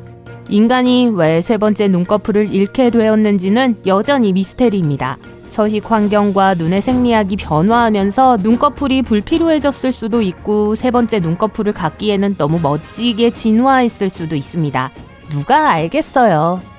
흔적이 남아있는 장기가 있든 없든 미래의 인간이 어떤 모습일지 상상해보는 것은 흥미로운 일입니다. 라이프 스타일의 변화로 인해 많은 장기가 쓸모 없어졌어요. 미래에는 어떤 모습이 될지 살짝 엿보고 싶으신가요? 같은 맥락에서 문자손이라는 개념에 대해 들어보셨나요? 휴대폰이나 노트북에 타이핑하는데 너무 많은 시간을 보내다 보면 손이 집게손처럼 쥐가 나기 시작합니다. 이는 기술이 발달한 이 세상에서 신체를 관리하지 않으면 일어날 수 있는 신체적 변화 중 하나에 불과합니다. 하지만 손만 영향을 받는 건 아닙니다. 기기를 계속 그 각도로 들고 있으면 팔꿈치가 90도로 굽어지고 산만함과 정보 과부하로 인해 뇌가 작아질 수도 있습니다. 여러분이 무슨 생각을 하는지 잘 알아요. 기술을 포기하고 석기 시대로 돌아갈 수는 없잖아요. 맞습니다. 그럴 필요는 없습니다. 하지만 잠재적인 부정적인 영향을 인식하고 그 피해를 줄이기 위한 조치를 취해야 하죠. 그래서 디자이너 팀은 창의적인 노력을 기울여 스마트폰, 노트북 및 기타 유형의 매니아적인 기기를 끊임없이 사용하면서 신체가 변화한 미래 인간 민디를 선보였습니다. 민디의 과장된 변화가 우리의 미래가 아닐 수도 있지만 그 뒤에 숨어있는 우려는 현실이죠. 그렇다면 어떻게 해야 할까요? 한 가지 제안은 정기적으로 화면에서 휴식을 취하고 다리를 약간 스트레칭하는 것입니다. 사무실 요가나 댄스 파티를 통해 혈액순환을 촉진하는 것도 좋습니다. 기술을 완전히 포기할 필요는 없지만 기술이 우리의 몸과 마음에 미치는 영향을 염두에 두어야 합니다. 앞으로 몇 년 후에는 우리 몸집이 더 작아질지도 몰라요. 한 과학자는 우리 몸이 작아지면 에너지가 덜 필요해져 점점 더 인구가 밀집되는 지구에서 매우 유용할 것이라고 말합니다. 수렵 채집 생활을 하던 시절과 지금 우리의 삶이 얼마나 달라졌는지 생각해보면 재밌어요. 그 당시에는 매일 소수의 사람들과만 교류해야 했어요. 하지만 지금은 사람들의 이름을 기억하는 것이 매우 중요한 특성이 되었으며 심지어 우리가 더 잘할 수 있는 능력이 될 수도 있습니다. 아니면 기술이 실제로 우리의 진화에 중요한 역할을 할 수도 있습니다. 과학자들은 언젠가 사람의 이름을 기억하는 데 도움이 되는 임플란트를 뇌에 이식할 수 있다고 믿습니다. 마치 생물학적 전화번호부를 우리 몸에 직접 이식하는 것과 같죠. 정말 멋지지 않을까요? 어쩌면 미래에는 눈에 보이는 기술이 우리 외모의 일부가 될지도 몰라요. 다양한 색상과 비주얼을 볼 수 있는 인공눈을 가진다고 상상해보세요. 화성에 식민지를 건설하면 우리가 어떤 모습일지는 말할 것도 없습니다. 중력이 낮아지면 우리 몸은 다양한 방식으로 변화할 수 있습니다. 네안데르탈린의 조상처럼 팔과 다리가 더 길어지거나 채모가 보온성을 가질 수도 있어요. 모델을 뒷받침할 정확한 데이터 없이는 미래에 우리가 어떤 모습일지 정확히 예측하기 어렵지만 이러한 변화가 흥미로울 거라는 사실을 덧붙이고 싶네요. 이제 더 이상 덧붙일 수가 없어요. 벌써 너무 말을 많이 했거든요. 저도 직접 해봤어요. 팔꿈치를 최대한 세게 꼬집어 보세요. 거의 고통이 느껴지지 않아요. 피부의 다른 부분들은 다양한 신경 말단을 가지고 있습니다. 우리 몸은 손상되면 위험한 곳일수록 통증에 더 민감하도록 설계됐어요. 몸의 주요 부분은 더 많은 신경 말단이 있어서 우리가 좀 더 경계하고 자신을 보호할 수 있습니다. 팔꿈치처럼 두꺼운 피부에는 통증 감지가 더 적어요. 무언가에 팔꿈치를 부딪혔을 때 느끼는 그 찌릿찌릿한 이상한 느낌을 말하는 게 아니에요. 마치 팔 전체가 감전된 것 같죠? 전혀 재밌다는 생각은 들지 않지만 그 부분을 퍼니본이라고 부릅니다. 퍼니본은 사실 뼈가 아니에요. 척추에서 시작해서 목으로 팔꿈치를 통해 그리고 손가락으로 가는 신경입니다. 진짜 이름은 척골신경이에요. 팔에 있는 3개의 주요 신경 중 하나이고 손끝에 감각을 제공하죠. 척골신경은 근육, 지방, 뼈에 의해 잘 보호됩니다. 하지만 이 신경이 노출되는 부분이 한 곳 있는데 거기가 바로 팔꿈치에 있는 퍼니본이에요. 다르긴 하지만 아킬레스 이야기의 실제 버전 같죠? 이제 퍼니본을 부딪혔을 때 왜 느낌이 다른지와 팔꿈치를 꼬집어도 아무 통증이 느껴지지 않는지 알게 됐어요. 다음 현상은 사회적으로 어색한 순간에 발생합니다. 항상 그런 건 아니에요. 짝사랑하는 사람이 칭찬을 할 때 발생할 수도 있으니까요. 얼굴 붉히는 걸 말하는 거예요. 사랑에 빠졌을 때 뱃속에서 정말로 나비가 퍼덕거리는지는 알 수 없어요. 하지만 확실한 사실은 우리가 얼굴을 붉힐 때 위벽도 빨갛게 변한다는 거예요. 네, 제가 봤어요. 위벽은 안에 있는 산으로부터 위벽을 보호하는 조직입니다. 얼굴을 붉힐 때 피가 피부 표면으로 올라가기 때문에 얼굴이 붉어져요. 위도 예외는 아니죠. 이건 감정의 변화에 대한 자연스러운 생리적 반응이에요. 위에 대한 얘기가 나와서 말인데 위액은 강철 테이블을 녹일 수 있는 능력이 있습니다. 위산이 내장기관을 녹여버리고도 남는다는 뜻이죠. 다행히도 위벽은 이런 일이 일어나는 것을 막아줍니다. 세 번째 사실은 우리가 어둠 속에서 빛날 수 있다는 거예요. 아직 불을 끄지 마세요. 맨눈으로는 보일 수 없으니까요. 반짝이는 인체의 이러한 비주얼은 초민감 카메라로 감지됩니다. 일본 과학자들은 인간의 생물 발광 이미지를 최초로 포착했어요. 오직 초민감 카메라만이 우리 몸이 아주 적은 양의 빛을 방출한다는 걸 보여줄 수 있습니다. 왜냐하면 이 빛은 사람의 눈이 감지할 수 있는 것보다 1000배나 약하기 때문이에요. 사실 모든 살아있는 생물은 세포 안의 화학 반응 덕분에 적은 양의 빛을 생산합니다. 인간이 이 목록에 새로 추가된 거예요. 연구원들은 며칠 동안 지원자들의 상체를 사진으로 찍었습니다. 결과는 방출된 빛의 양이 24시간 주기를 따른다는 걸 보여줬어요. 늦은 오후에 가장 높고 늦은 밤에 가장 낮아요. 게다가 가장 밝은 빛은 뺨, 이마, 목에서 발산됩니다. 흥미롭게도 이것은 열 카메라에 잡힌 가장 밝은 영역과 일치하지 않아요. 아침에 낮보다 키가 조금 더 크다는 걸 알고 있었나요? 네, 제가 측정해봤어요. 사실 이 키 차이는 중력과 관련이 있습니다. 중력은 우리가 하루 종일 일어서거나 앉을 때 척추와 무릎의 연골을 압박해요. 하지만 누워있을 때 척추는 압력을 덜 받고 이완됩니다. 그래서 밤새 침대에서 휴식을 취한 후 아침에 일어났을 때 키가 더 큰 거예요. 키의 차이는 2.5cm도 안 되니까 이 정보를 듣고 누가 더 키가 큰지 내기하지 마세요. 재미있는 사실은 임무를 마치고 돌아온 우주 비행사들은 보통 지구에서보다 키가 몇 센티미터 더 큽니다. ISS의 중력이 부족하기 때문이죠. 하지만 그 키가 유지되는 건 아니에요. 다시 지구에 도착했을 때 중력은 서서히 평소의 키로 밀어내립니다. 이제 이미 언급했던 기관인 피부로 돌아가 볼게요. 네, 피부는 장기예요. 사실 피부는 몸에서 가장 큰 기관입니다. 몸무게의 약 15%를 차지해요. 피부는 몸을 덮는 것 외에 어떤 일을 할까요? 중요한 기능을 수행해요. 예를 들어 외부의 물리적, 생물학적 피해로부터 우리 몸을 보호합니다. 게다가 과도한 수분 손실을 방지해요. 인간의 몸이 또 어떤 놀라운 사실을 숨기고 있는지 궁금하네요. 하지만 이제 동물의 세계로 넘어가겠습니다. 올빼미는 눈알이 없어요. 대신 안관이라고 불리는 걸 가지고 있습니다. 막대 모양의 눈은 인간의 안구처럼 눈 구멍에서 움직이지 않아요. 그래서 올빼미는 주위를 둘러보기 위해 몸 전체를 움직여야 해요. 하지만 몸통을 움직이면 소리가 날 거고 다른 동물들이 그 소리를 들을 거예요. 그래서 올빼미는 270도로 목을 돌릴 수 있도록 진화했고 아주 조용히 움직여요.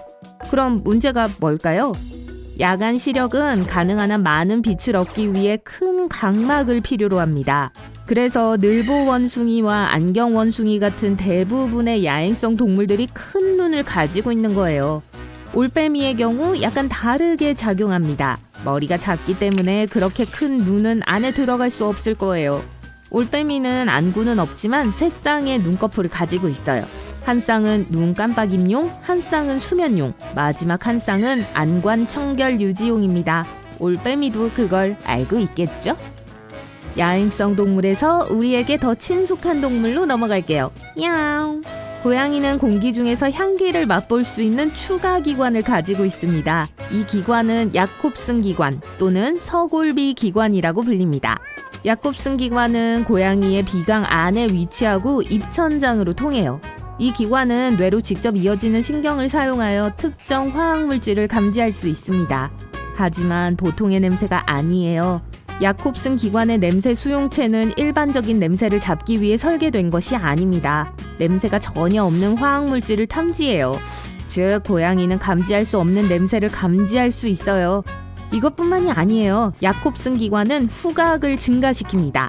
예를 들어 아기 고양이들이 엄마의 젖을 찾아야 해요. 2마리의 어미 고양이와 4마리의 아기 고양이가 있다고 상상해보세요. 아기 고양이들은 후각의 도움으로 엄마와 다른 고양이를 구별할 수 있어요. 두 사람이 만났을 때 서로의 바디 랭귀지를 평가합니다. 고양이들은 보통 서로의 머리를 냄새 맡아요. 이 인사 방법은 페로몬을 방출하고 한 고양이에 대해 다른 고양이에게 많은 것을 알려줍니다. 다른 고양이가 어떤 음식을 좋아하거나 건강한지 아닌지를 알 수 있어요. 심지어 다른 고양이가 행복한지 우울한지도 알 수 있어요. 다 야콥슨 기관 덕분이에요. 이제 고양이에 대한 또 하나의 사실이 있어요. 고양이 코는 패턴처럼 보이는 뚜렷한 능선을 가지고 있어요. 인간의 지문과 비슷하게 모든 고양이들은 독특한 코 지문을 가지고 있습니다. 신분증과 같아요. 좋아, 야옹아, 네가 꽃병을 깨뜨렸다는 거 알고 있어. 네 코 지문이 잔뜩 묻어 있었어. 자, 이제 거래를 해볼까? DVD를 씹어놓은 그 개에 대해 알고 있는 걸 말해봐. 애견 애호가 여러분도 잊지 않았어요. 아마 들어봤을 만한 얘기가 있어요. 개가 생맹이라는 거죠. 사실이 아니에요. 개가 감지할 수 있는 색의 범위는 인간이 볼 수 있는 스펙트럼에 비해 제한적인 건 사실입니다. 개의 색상 팔레트는 대부분 노란색, 파란색, 보라색으로 구성되어 있어요. 우리가 보는 빨강, 초록, 오렌지색은 개의 눈에는 띄지 않습니다. 거북이에 관한 사실도 있어요. 거북이는 원할 때 언제든지 껍질을 나갔다가 들어올 수 없어요. 사실 거북이는 껍질에 완전히 붙어 있습니다. 등껍질은 사람의 피부와 비슷하게 거북이와 함께 자랍니다. 거북이의 등껍질은 50개의 뼈로 이루어져 있어요. 또한 척추와 갈비뼈가 있는 골격을 포함해요. 그래서 어디든 껍질을 가지고 가요. 마치 떼어놓고 갈 수 없는 캠핑카처럼요. 좀 크게 말해주실래요? 방금 피자 한 판을 다 먹었어요. 배부르게 먹고 나면 청력이 좀 떨어지는 경향이 있습니다. 소화가 이루어지는 동안 혈류의 대부분은 위로 향하고 나머지 다른 기관으로부터 멀어져 갑니다. 그러니까 다음에 좋아하는 밴드의 라이브 콘서트에 갈 때는 청력을 완벽하게 유지하기 위해 꼭 가벼운 식사를 하세요. 위와 왼쪽 신장 위에는 일부를 제거하면 다시 자랄 수 있는 마법의 기관이 있습니다. 간은 새로운 간세포를 만들면서 스스로 재생될 수 있어요. 간세포는 간이 손상되면 증식하기 시작합니다. 손상의 심각성에 따라 완전히 재생될 수 있는지 여부와 재생에 걸리는 시간이 결정돼요. 잠을 안 자는 것과 음식을 안 먹는 것 어느 것이 몸에 더 해로울까요? 수면 부족이 더 위험하다는 것이 밝혀졌습니다. 휴식을 취하지 않으면 몸은 훨씬 더 많은 위험에 노출되기 때문이에요. 24시간 동안 잠을 안 자면 기억력에 문제가 생기기 시작하고 집중하기가 어려워질 수 있습니다. 17시간 동안 잠을 안 자면 피곤해지고 어지럽고 짜증나고 긴장되고 더 감정적이 되기 시작해요. 낮잠이 필요해요. 통증 수용체도 더 민감해지는데 이것은 실제보다 통증이 더 심하게 느껴진다는 의미입니다. 그리고 청력에도 영향을 미칩니다. 뭐라고요? 반면에 몸은 여러분이 먹는 것을 멈췄다는 것을 깨닫기 전까지 음식 없이 24시간 동안 잘 지낼 수 있어요. 처음 8시간 동안 마지막으로 먹은 음식은 계속 소화합니다. 그 시간이 지나고 나면 에너지를 위해 저장된 지방을 사용하기 시작해요. 24시간 이상은 먹지 않으면 몸이 자신의 단백질을 먹기 시작한다는 것을 의미하는데 이것은 말 그대로 근육이 빠지기 시작한다는 거예요. 빗물이 항상 마시기에 안전한 것은 아닙니다. 빗물에는 해로운 박테리아와 바이러스가 들어있을 수도 있어요. 또한 오염이 심한 지역에선 다른 해로운 물질과 접촉할 수도 있습니다. 일부 지역사회는 빗물에만 의존하고 식수의 주요 공급원이에요. 그렇다면 빗물의 다른 건강상의 이점이 있을까요? 그렇진 않아요. 현재 연구 결과에 따르면요. 그런 위험한 물질 중 일부는 끓이면 빗물에서 제거될 수도 있지만 만약의 경우에 대비해서 사람이 마시기에 100% 안전한 공급원의 물만 마시는 것이 가장 좋습니다. 우리는 주로 체온을 조절하고 수분을 보충하기 위해 땀을 생산합니다. 예를 들어 손바닥 땀은 물건을 더 잘 잡을 수 있게 해주죠. 하지만 땀은 그저 피부에 나타난 것이 아닙니다. 우리 몸에 있는 약 500만 개의 모공에서 나와요. 우리는 말 그대로 매일 우리 몸뼈의 4분의 1을 밟고 다닙니다. 우리 몸에는 200개가 조금 넘는 뼈가 있지만 그중 약 4분의 1은 매우 작고 놀라운 부위에 있어요. 팔이죠. 한 발에 26개의 뼈가 있어서 양쪽 발에 52개의 뼈가 있습니다. 눈은 다양한 이유로 눈물을 생산해요. 감염으로부터 눈을 보호하거나 연기와 먼지와 같은 불순물을 없애고 속상한 일이 있을 때 돼요. 하지만 우리가 생산하는 눈물의 양은 매우 놀랍습니다. 1년에 최대 113리터에 달해요. 그건 욕조를 채우기에 충분해요. 와, 마음이 아프네요. 혈압은 우리가 일어나기 몇 시간 전에 잠에서 깹니다. 왜냐하면 아침에 우리 몸은 아드레날린과 노르아드레날린과 같은 많은 호르몬을 생산하기 때문이죠. 이 호르몬은 우리가 아침 시간 동안 필요로 하는 에너지를 증가시키는 것을 돕지만 또한 혈압을 증가시킵니다. 혈압은 보통 아침 6시에서 정오 사이에 더 높아요.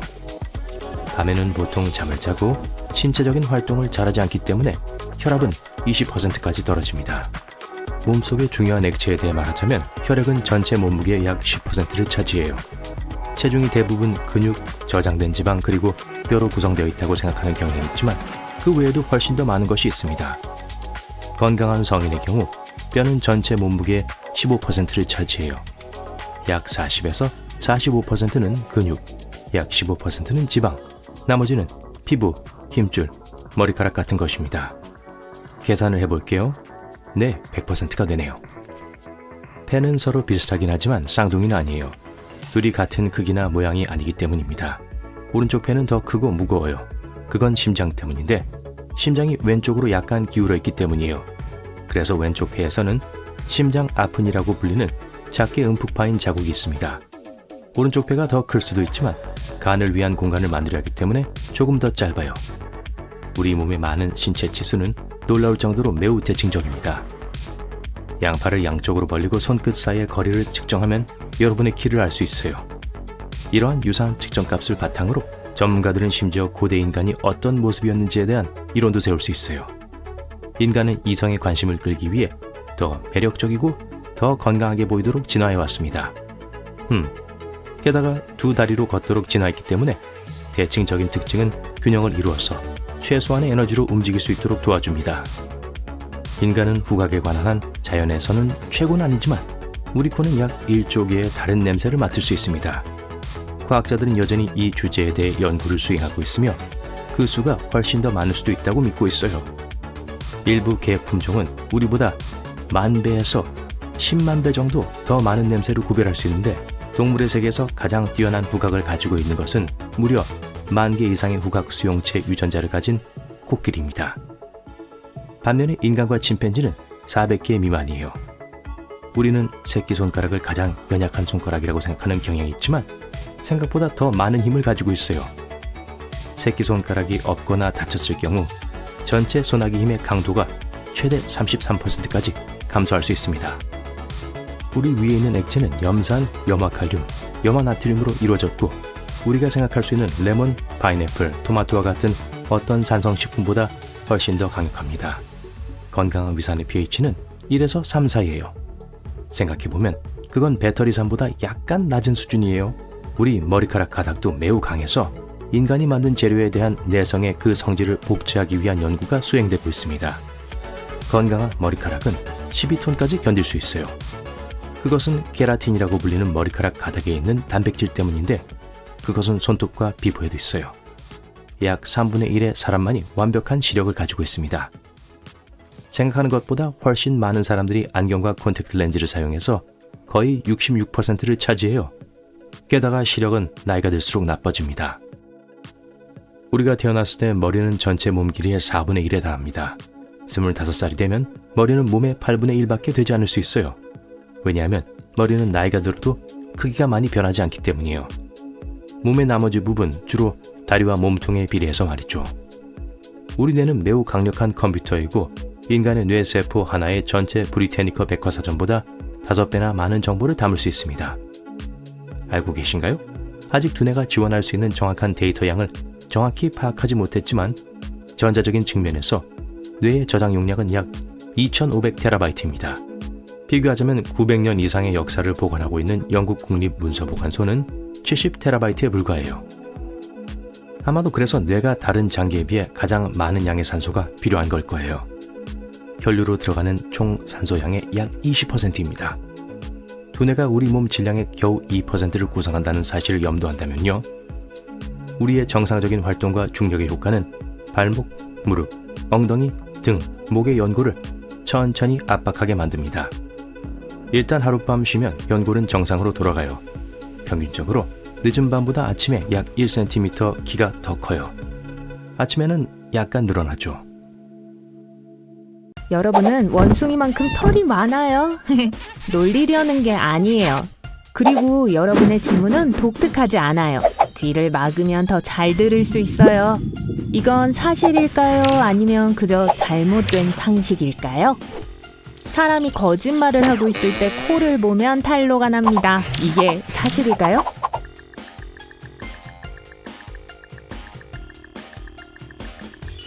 네, 그라나다 대학의 연구원들은 사람들이 거짓말을 할 때 코 주변과 눈 안쪽 코너의 온도가 높아진다는 것을 발견했습니다. 이 현상은 피노키오 효과라고 이름 붙여졌어요. 이건 어때요? 인간은 침팬지만큼 몸에 털이 많습니다. 이걸 믿을 수 있나요?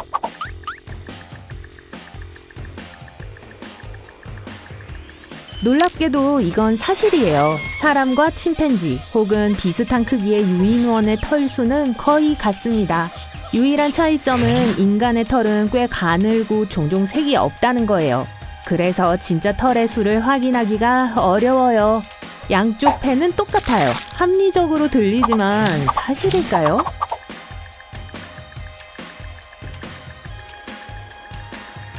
잘못된 상식이에요. 왼쪽 폐는 2개의 엽으로 구성되어 있는 반면 오른쪽 폐는 3부분으로 나뉘어 있습니다. 게다가 왼쪽에 있는 폐는 심장을 위한 공간을 만들기 위해 조금 더 작아요. 그리고 폐에는 약 2,400km 길이의 기도가 있어요. 뉴욕과 로스앤젤레스 사이 거리의 절반 이상이죠. 폐에는 또한 3억 개 이상의 폐포, 작은 풍선 모양의 공기주머니가 있습니다. 전에 이걸 들어본 적이 있을 거예요. 당근이 시력을 더 좋게 만들어준다고요. 사실일까요? 거짓일까요?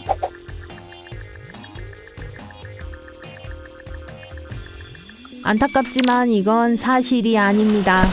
당근을 먹는다고 밤눈이 밝아지지도 않아요. 하지만 당근은 정말 비타민 A로 가득 차 있습니다. 그건 몸에 이롭고 눈을 보호해요. 하지만 당근을 아무리 많이 먹는다고 해도 안경을 써야 하는 걸 막을 수는 없습니다. 어떤 사람들은 태양을 볼 때 재채기를 해요. 정말일까요?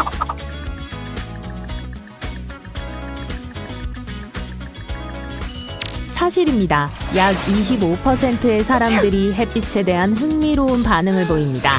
재채기를 해요. 이 현상은 심지어 이름도 갖고 있어요. 빛 재채기 반사라고 합니다. 몸의 털을 깎으면 털이 더 진하고 두껍게 자랍니다. 이게 사실일까요?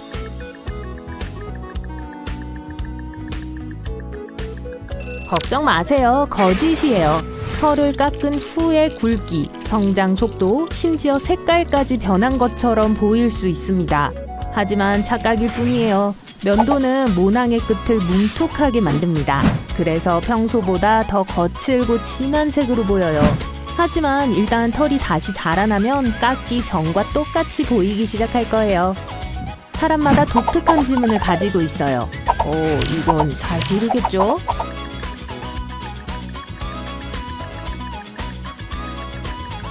문제는 과학자들이 각각의 지문이 완전히 독특하다는 것을 증명할 수 없다는 것입니다. 사실인 것 같지만 확인하는 건 불가능해요. 가능성이 적긴 하지만 동일한 지문을 가진 사람들은 실제로 존재할 수도 있어요. 사람들은 5가지 이상의 감각을 가지고 있습니다. 그럴듯한 거짓일까요? 사실일까요?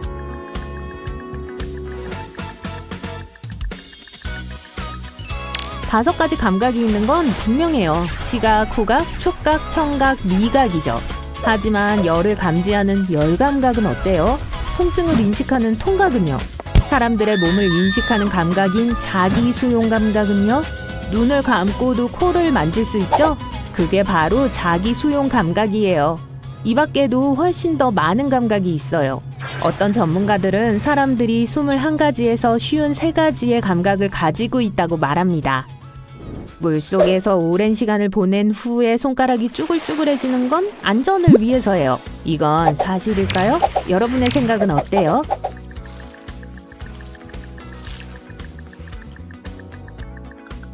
과학자들은 그렇게 믿고 있어요. 하지만 우선 손가락이 쭈글쭈글해지는 건 혈관이 좁아지기 때문입니다. 물속에 오래 있으면 신경계가 혈관을 수축시켜요. 몸은 혈액을 그 부위에서 멀리 보냅니다. 이런 혈액의 손실은 혈관을 더 가늘게 만들죠. 피부가 접히고 이상한 주름을 형성하기 시작해요. 과학자들은 100% 확신할 수는 없지만 이런 과정이 손과 발이 젖었을 때 더 잘 잡을 수 있도록 돕기 위한 것이라고 생각합니다. 사람들은 뇌의 10%만 사용합니다. 이게 거짓이면 얼마나 좋을까요?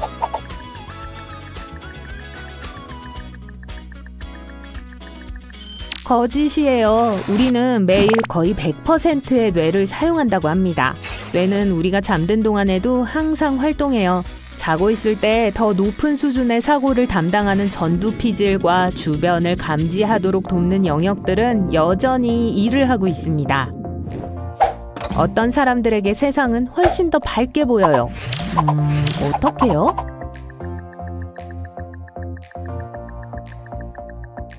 그건 사실이에요. 보통 사람의 눈에는 세 종류의 원추세포가 있습니다. 이 원뿔은 파란색, 빨간색 및 녹색 스펙트럼의 색상을 인식하는 데 도움이 돼요. 덕분에 대부분의 사람들은 약 100만 개의 다른 색조를 구별할 수 있습니다. 하지만 사색형 색각을 가진 사람들은 눈에 4개의 원뿔을 가지고 있어요. 이 기능 덕분에 그들은 1억 개의 다른 색을 볼 수 있어요. 이런 시력 이상은 극히 드문 현상입니다. 그리고 남성보다는 여성에게 더 자주 발생해요. 그런데 흥미로운 사실이 뭔지 아세요? 사색형 색각을 가진 대부분의 사람들은 자신들이 세상을 다른 사람들보다 더 밝게 본다는 걸 깨닫지도 못합니다. 때때로 귀를 막으면 더 잘 들을 수 있어요. 모순되게 들리지만 사실일까요?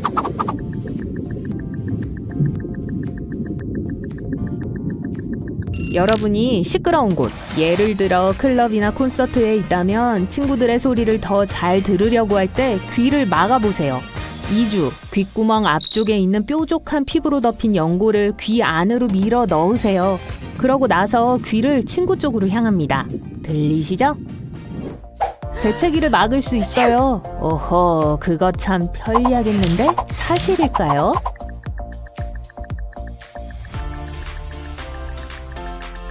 사실이에요. 만약 재채기를 하고 싶지 않다면 콧날의 피부를 손가락으로 누르세요. 그렇게 하면 뇌는 경보 신호를 받습니다. 그건 즉시 재채기 반사를 포함한 다른 모든 과정에 제동을 걸어요. 자, 가장 좋아하는 시리즈 5편을 몰아보기 하고 잠은 나중에 보충할 거예요. 하지만 가능할까요?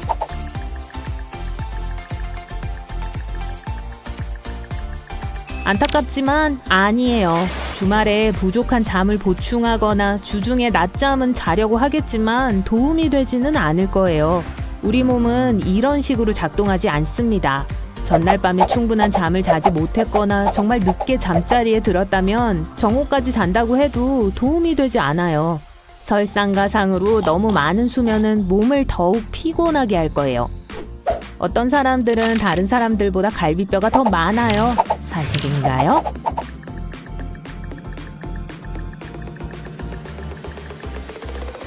네, 사실이에요. 대부분의 사람들은 12쌍의 갈비뼈를 가지고 있어서 총 24개가 있어요.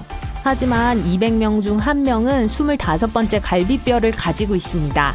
그것은 경추라고 불리며 목의 밑부분, 쇄골 위에 형성됩니다. 몸의 왼쪽, 오른쪽 또는 양쪽에서 자랄 수 있어요. 여분의 갈비뼈가 있는 사람들은 아마도 이런 특이점을 전혀 모를 거예요. 여분의 갈비뼈가 완전히 형성되지 않고 얇은 조직 가닥처럼 보일 수 있기 때문입니다. 이런 경우 엑스레이로도 그걸 볼 수 없을 거예요. 수영하러 가기 전, 식사 후 적어도 30분은 기다려야 합니다. 글쎄요, 그럴듯하게 들리지만 사실일까요?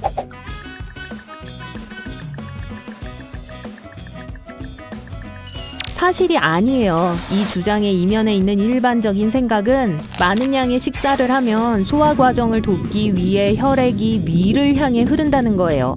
그러면 근육에 충분한 혈액이 공급되지 않아 경련이 일어난다는 거죠.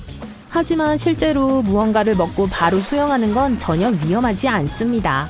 혈액은 심각한 문제를 일으킬 만큼 한쪽으로 몰리지 않아요. 어떤 사람들의 코 고는 소리는 작동하고 있는 주방기구보다 더 요란할 수 있어요.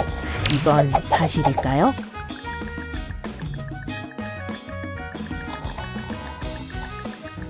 평균적으로 사람이 코를 골 때 소리는 60데시벨을 넘지 않는데 이것은 일반적인 대화 수준입니다. 하지만 때때로 코 고는 소리가 80데시벨에 이를 수 있어요. 이건 작동 중인 믹서기만큼이나 요란해요. 모든 사람이 동공이 둥근 건 아니에요. 이게 사실일까요?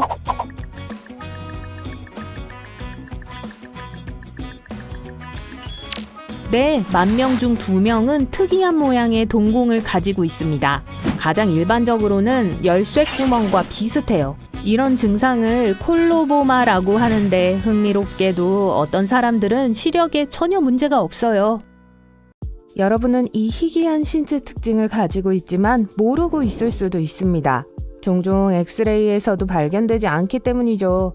우리 대부분은 12쌍의 갈비뼈를 가지고 있고 24개의 갈비뼈를 가지고 태어납니다. 하지만 갈비뼈가 25개 있는 사람들도 있어요.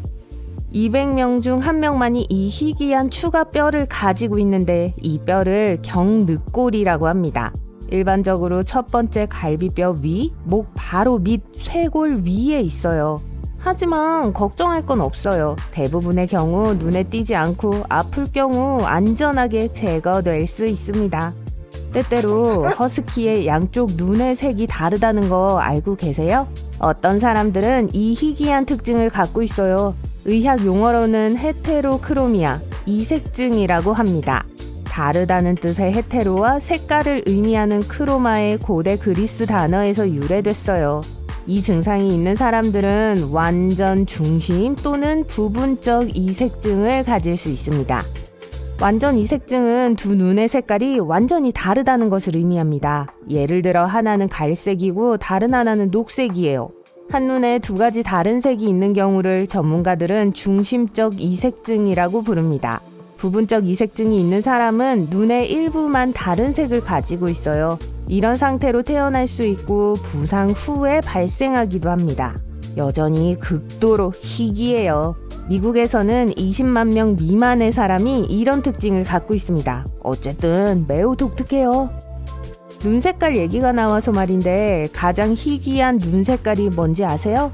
구글 검색하지 마세요. 회색입니다. 파란 눈이라고 생각할지도 몰라요. 사실 파란 눈도 매우 희귀해요. 세계 인구의 약 8에서 17%만이 파란 눈을 가지고 있습니다. 하지만 회색 눈은 훨씬 더 특별합니다. 1% 미만의 사람만이 회색 눈을 가지고 있어요. 이 희귀한 신체 특징은 눈의 층에 있는 적은 멜라닌에 의해 발생합니다. 만약 회색 눈을 가진 사람을 만나고 싶다면 가장 가능성이 높은 곳은 동유럽과 북유럽이에요. 심지어 더 희귀한 눈 색깔은 빨간색이나 보라색이지만 이건 종종 다양한 건강 상태에 따른 것일 수 있습니다. 어떤 화려한 장치의 도움 없이 1억 가지의 다른 색을 볼 수 있는 초능력을 가진 사람들이 있습니다. 우리는 원뿔 세포라고 불리는 것 덕분에 색을 볼 수 있어요. 우리 대부분은 눈에 보이는 것을 뇌가 이해할 수 있는 색으로 변환하는 것을 돕는 3가지 종류의 원뿔을 가지고 있습니다. 하지만 전문가들은 4가지 종류의 원뿔이 있어서 사색형 색각을 가진 소수의 사람들이 있다고 생각해요. 지금까지 이 특징을 가진 것으로 밝혀진 사람들은 모두 여성이었습니다. 목구멍 뒤에 걸려있는 눈물방울 모양의 작은 공, 음식을 삼키는 데 도움을 주는 공을 목젖이라고 부릅니다. 목젖은 라틴어로 작은 포도라고 번역돼요. 놀랍게도 약 2%의 사람들이 국외수혈을 가지고 태어나는데 이건 목 안에 있는 이 필수적인 기관이 갈라져 있다는 걸 의미합니다. 파티에서 이런 멋진 특징으로 다른 사람들을 놀라게 할 수 있을 거예요. 하지만 농담은 제쳐두고 국외수혈을 가진 사람들은 때때로 먹고 마시고 말하는데 어려움을 겪을 수 있습니다. 또한 음식을 소화시키는데 문제가 있을 수 있어요. 말투가 약간 특이하게 들릴 수도 있는데 이건 목젖이 얼마나 갈라져 있는지에 따라 다릅니다. 이 특별한 신체 특징은 휴식을 즐기고 싶을 때 단점이 될 수도 있겠지만 적게 자고 많은 일을 할 수 있게 해줍니다. 니콜라 테슬라, 마가렛 대처, 윈스턴 처칠과 같은 유명한 사람들이 이런 매우 희귀한 특징을 가지고 있었다고 해요. DEC2 유전자라고 불리는 이 유전자는 우리의 일주일 리듬을 조절하는 것을 돕습니다. 우리를 졸리게 하거나 배고프게 해서 언제 자거나 먹어야 하는지 알려주는 자연적인 생체 시계죠. 이 희귀한 돌연변이를 가진 사람은 기본적으로 더 짧은 시간에 정상적인 수면 주기를 겪습니다. 4-5시간만 자도 충분하죠. 제가 꼭 갖고 싶은 초능력이에요. 슈퍼히어로 같은 뼈를 만들어주는 유전자 돌연변이는 어떨까요? 뼈가 부러지지 않아요. 또한 피부가 덜 노화되는 경향이 있어요. 네, 이런 능력이 있으면 사고에서도 무사하고 세월의 흐름도 무시할 수 있을 거예요. 또 어떤 사람들은 매우 매력적인 특징을 가지고 있지만 언뜻 보면 눈에 띄지 않을 수 있습니다. 그들은 2줄 속눈썹을 가지고 있는데 말 그대로 여분의 속눈썹이 있다는 의미예요. 혹시 의학적인 측면에서 궁금하다면 두 줄 속눈썹은 특정 유전자의 유전적 돌연 변이에 의한 것입니다. 아름답게 들릴지 모르지만 여분의 속눈썹 층이 있는 사람들은 눈에 매우 불쾌한 감각을 경험할 수 있고 어떤 경우에는 심지어 시력에 문제가 있을 수도 있어요. 유리섬유 모발 증후군이 뭔지 모른다면 여러분에게도 있는 증상일지 모른다는 걸 알아두세요. 이름에서 짐작할 수 있겠지만 머릿결이 푸석하고 건조해지는 것의 원인이에요. 이런 머리는 너무 다루기 힘들어서 말 그대로 빗질을 할 수 없을 정도예요. 또한 모발이 두피에서 사방으로 자라나는 경향이 있어요. 색상은 밝은 금발이나 은발에 흔합니다. 우리 대부분은 원통형인 머리카락 가닥을 가지고 있어요. 이 증후군을 가진 사람들은 삼각형이나 하트 모양의 머리카락을 가지고 있거나 심지어 완전히 평평해요. 확실히 밝혀진 경우가 100명에 불과할 정도로 극히 드물지만 나이가 들수록 관리가 쉬워집니다. 대부분의 인간은 살고 있는 지역에 따라 일정한 특징을 가지도록 진화해 왔습니다. 하지만 몇몇 사람들, 특히 더 높은 고도에 사는 사람들은 꽤 멋진 특징을 발전시켜 왔어요. 설명드릴게요. 고지대 환경에는 산소가 더 적습니다. 이 사람들은 이 지역에서 살아남을 뿐만 아니라 실제로 그곳에서 잘 살 수 있도록 적응해 왔어요. 예를 들어 남아메리카의 안데스 산맥에 사는 사람들은 적혈구가 훨씬 더 많은 산소를 운반할 수 있습니다. 그건 그들의 전반적인 순환 시스템을 훨씬 더 효율적으로 만들죠. 세계의 다른 지역에서 비슷한 환경에 살고 있는 사람들 또한 그들 나름대로 적응해 왔어요. 그들은 몸에 산소를 적절하게 공급할 수 있도록 더 많은 호흡을 할 수 있어요. 이것은 외모에 관해서는 매우 중요하지만 개인의 전반적인 건강 면에서는 별 의미가 없습니다. 바로 부분 백색증이에요. 이 특징을 가지고 있는 사람들은 모발 일부분에 색소를 생성하는 멜라닌 세포가 부족합니다. 헤어라인 앞 이마 위에 나타나는 경우가 가장 흔하지만 눈썹이나 속눈썹에도 나타날 수 있어요. 이 증상은 태어날 때부터 평생 동안 남아 있습니다. 정말로 그걸 없애고 싶다면 염색을 할 수 있지만 전 개인적으로 그게 매우 멋져 보인다고 생각해요. 모든 사람이 고수를 좋아하는 건 아니라는 걸 알고 있어요. 여러분은 어떤지 모르지만 저한테는 비누 맛이 나요. 사실 이건 단순한 기호가 아니라 고수에서 불쾌한 맛을 느끼게 하는 유전자 때문인 것으로 밝혀졌어요. 약 3만 명의 사람들을 대상으로 한 연구는 고수가 비누 맛이 난다고 말하는 사람들에게서 특정한 유전자 변형을 발견했습니다. 이 유전자는 맛 자체보다 식물의 냄새와 더 관련이 있어요. 여러분이 그런 사람 중 하나지만 고수를 정말 먹어보고 싶다면 시도해 볼 수 있는 작은 속임수가 있어요. 아니면 집에서 음식을 요리하는 사람에게 부탁하세요. 요리에 고수를 사용하기 전에 으깨세요. 그게 왜 도움이 될까요? 고수를 으깨면 비누 맛을 나게 하는 화학물질들이 분해되고 불쾌한 맛이 덜 나기 때문입니다. appendix는 책의 부록이라는 뜻도 있지만 우리 몸의 맹장을 뜻하기도 합니다. 여기서는 맹장 이야기를 해볼게요. 일부 연구자들은 인간의 맹장이 조상들이 나무 껍질과 그 당시 먹던 음식을 처리하는 데 도움이 됐다고 주장합니다. 지금은 훨씬 더 균형 잡힌 식단을 섭취하기 때문에 맹장은 아무런 영향 없이 우리 몸에서 사라질 수 있어요. 우리 몸에서 목적이 없는 또 다른 것은 사랑니입니다. 네, 치과 의사가 없던 시절엔 유용했지만 이제는 사랑니 없이도 이상적으로 살 수 있어요. 우주로 모험을 떠나면 뇌가 약 2% 성장합니다. 정상적인 중력 하에서는 우리가 똑바로 서 있을 때 뇌의 체액이 자연스럽게 아래쪽으로 이동한 것으로 알려져 있어요. 하지만 미세 중력이 이를 방해해서 뇌와 두개골의 체액이 축적된다는 증거가 있습니다. 나이가 들면 뇌의 크기가 점차 줄어들어요.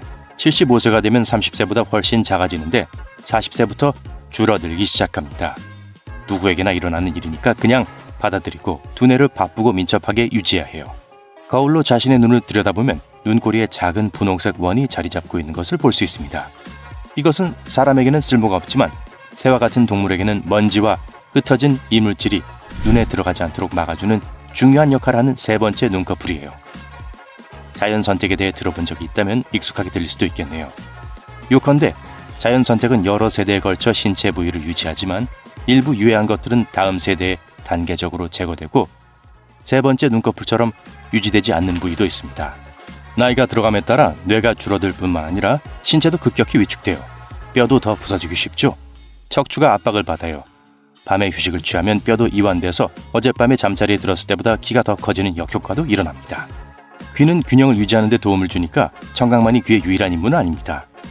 전정 시스템은 뇌를 차지하는데요. 뇌의 이관에는 체액과 머리카락처럼 보이는 작은 센서가 있어 균형을 유지하는 데 도움을 줍니다. 털 얘긴데 털로 덮여있지 않은 신체 부위는 몇 군데에 불과합니다. 손바닥, 발바닥 그리고 입술이죠. 배꼽에서도 털이 자라요. 그들의 목적은 보풀아기를 잡는 거예요. 제 털은 잘 잡아요. 보풀아기뿐만 아니라 우리의 배꼽에는 약 70여 종의 박테리아가 서식하는 동물 백과사전 전체가 들어있습니다. 그중 일부는 일본의 토양에서도 발견할 수 있고 심지어 극지방의 만년설에 서식하는 박테리아도 있어요. 여러분도 모르는 사이에 해군 탐험이 진행되고 있는 거예요. 여러분 중 약 43%만이 여러분입니다. 50%가 넘는 미생물은 주로 장과 다른 신체 부위를 떠나지 않고 서식하는 작은 생명체죠. 하지만 세포수는 미생물보다 적어도 평균적으로 약 100조 개의 세포가 여러분 안에 있습니다. 이를 염두에 두면 우리 몸의 유전자는 전체 구성의 절반도 되지 않아요. 우리 몸에 서식하는 모든 미생물의 유전자를 세어보면 200만 개에서 2000만 개의 유전자와 그 조합이 존재할 거예요. 잠을 자는 게 좋다고 해서 모든 신체가 잠을 자는 건 아니에요. 사실 잠을 자는 동안 뇌는 더 열심히 일해야 할 때도 있습니다. 수많은 정보를 처리해야 하는데 보고서 작성에는 보통 시간이 걸리잖아요. 잠자는 동안 실제로 쉬는 한 가지는 코입니다. 잠자는 동안엔 불쾌한 냄새를 맡지 않을 거예요. 중요한 건 밤에 후각이 비활성화된다는 거예요. 침실에 끔찍한 냄새가 나더라도 여러분은 귀찮아하지 않을 거예요. 과학자들은 인간이 약 1만 가지 냄새를 구별할 수 있다고 믿었습니다. 틀렸어요. 최근 연구에 따르면 사람들은 1조 개 이상의 냄새를 구별할 수 있는 것으로 나타났습니다. 또한 우리는 다른 어떤 것보다 냄새를 더 잘 기억하고 냄새는 먼 기억을 불러일으킬 수도 있어요. 한편 우리의 가장 강하고 감정적인 기억은 대개 가짜입니다. 이는 중추기억이 작동하는 방식인데요. 중추기억은 더 적은 세부 사항에 대해서 확신을 가져야 함에도 불구하고 우리가 기억하는 모든 것이 진짜라고 믿게 만들어요. 포유류라고 불러도 괜찮겠죠? 포유류 중에서 항상 2개의 뒷다리로 걸을 수 있고 평생 그 자세를 유지할 수 있는 것은 인간뿐입니다. 캥거루나 고릴라도 같은 방식으로 움직인다고 말할 수 있지만 캥거루는 꼬리를 3번째 다리로 사용하고 고릴라는 긴 발의 도움으로 균형을 유지해요. 뼈도 신진대사에 참여합니다. 뼈는 주로 칼슘으로 구성되어 있기 때문에 혈액에 칼슘이 부족하면 뼈는 칼슘을 혈류로 배출해서 몸의 균형을 유지해요. 반대로 혈액에 칼슘이 너무 많으면 나중에 사용할 수 있도록 뼈에 저장됩니다.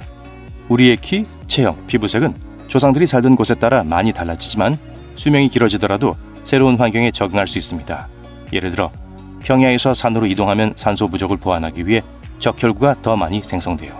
또한 추운 기후에서 더 덥고 햇볕이 잘 드는 기후로 이동하면 피부는 적응하기 위해 색소 침착을 약간 변화시킵니다. 우리의 수명은 세포 내에 프로그래밍 돼 있어요. 세포는 끊임없이 재생하고 분열하지만 어느 시점에서 멈추는 일종의 내부 타이머가 있습니다. 일부 세포는 다른 세포보다 더 빨리 재생을 멈추기도 해요. 평균적으로 세포는 100세가 되면 분열을 멈춥니다. 세포를 속여 타이머를 끌 수 있는 방법을 찾아낸다면 우린 영원히 살 수 있을지도 몰라요. 하지만 그때쯤이면 우리 몸은 거대한 주름덩어리가 돼 있을 거예요. 체지방은 단열재, 에너지 저장고, 충격 흡수제 역할을 합니다. 신체는 내부 장기가 있는 허리 부위에 가장 많은 지방을 저장해요. 이 지방층은 신체에 문제가 발생하면 심각한 손상으로부터 장기를 보호하는 역할을 합니다. 두개골은 하나의 뼈가 아니라 22개의 서로 다른 뼈로 구성되어 있고 그중 많은 뼈가 뇌를 보호하기 위해 융합되어 있어요. 하악골 또는 아래턱은 혈압 조직과 근육으로만 머리에 붙어있는 유일한 두개골뼈입니다. 그렇기 때문에 원하는 방향으로 움직일 수 있어 매우 용이하죠. 그리고 몸 전체에서 가장 작은 뼈는 귀 안쪽에 있습니다. 이 뼈는 이소골이라고 불리며 쌀알보다 크지 않아요. 우리 몸에서 가장 강한 근육 중 하나는 팔이나 다리가 아니라 머리에 있습니다. 저작근은 씹는 일을 담당하는 주요 근육으로 정상적인 식사를 하려면 이 근육이 가장 튼튼해야 해요. 그리고 귀를 움직일 수 있게 해주는 근육을 아시나요? 관자놀이 위에 위치한 측두근이 바로 그것인데요. 이 근육은 음식을 씹는 데도 도움이 됩니다. 우리 몸에는 눈꺼풀을 감는 것을 제어하는 2개의 매우 빠른 근육이 있습니다. 사실 이 근육은 우리 몸에서 가장 빠른 근육이에요. 눈은 연약하고 보호가 필요합니다. 반사작용이 시작되면 이 근육은 10분의 1초 이내에 눈을 감죠. 우리는 보라색, 파란색, 녹색, 노란색, 노란색, 빨간색만 인식합니다. 다른 모든 색은 이 세 가지의 조합이에요. 사람마다 약간의 시력 차이가 있기 때문에 사람의 눈이 인식하는 조합의 수를 계산하는 것은 불가능합니다. 하지만 평균적으로 약 100만 개의 조합이 존재해요. 위는 최대 1.9리터의 액체, 즉 콜라 한 병을 통째로 담을 수 있는 엄청난 용량을 가지고 있습니다. 음식이 위장에 내려가기 전에 치아로 처리되기 때문에 얼마나 많은 단단한 음식을 위장에 넣을 수 있는지 추정하기는 매우 어려워요. 칠면조 한 마리를 넣을 공간은 충분하지 않지만 적당한 크기의 닭고기는 들어갈 수 있을지도 몰라요. 그리고 할머니가 말씀하신 것처럼 아이스크림을 먹을 공간은 항상 있고요. 이제 콜라, 치킨, 아이스크림으로 가득 찬 배가 어디 있는지 보여주세요. 아, 거기 말고요.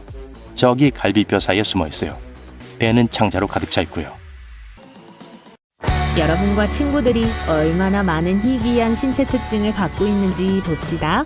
엘프 같은 귀는 꽤 희귀해요. 바깥쪽 뾰족한 부분이 달라요. 우리가 주라고 알고 있는 부분의 중간에 추가적인 연골 주름이 있어요. 대부분의 사람들이 오른손잡이인 반면 그중 약 10%는 왼손잡이에요.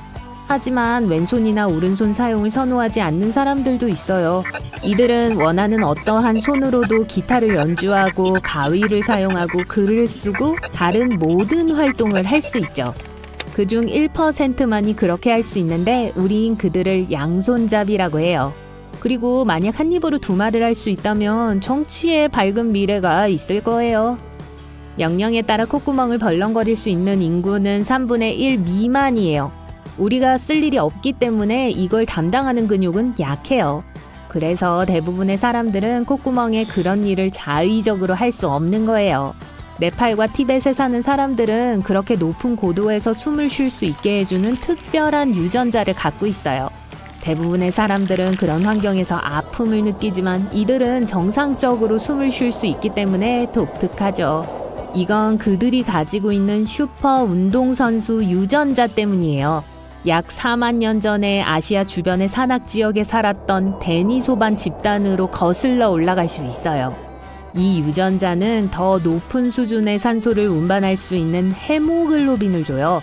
그래서 신체가 산소를 더 효율적으로 분배할 수 있어서 우리와 달리 그들은 높은 고도에서 특정한 일을 할 때 산소가 부족하다고 느끼지 않죠.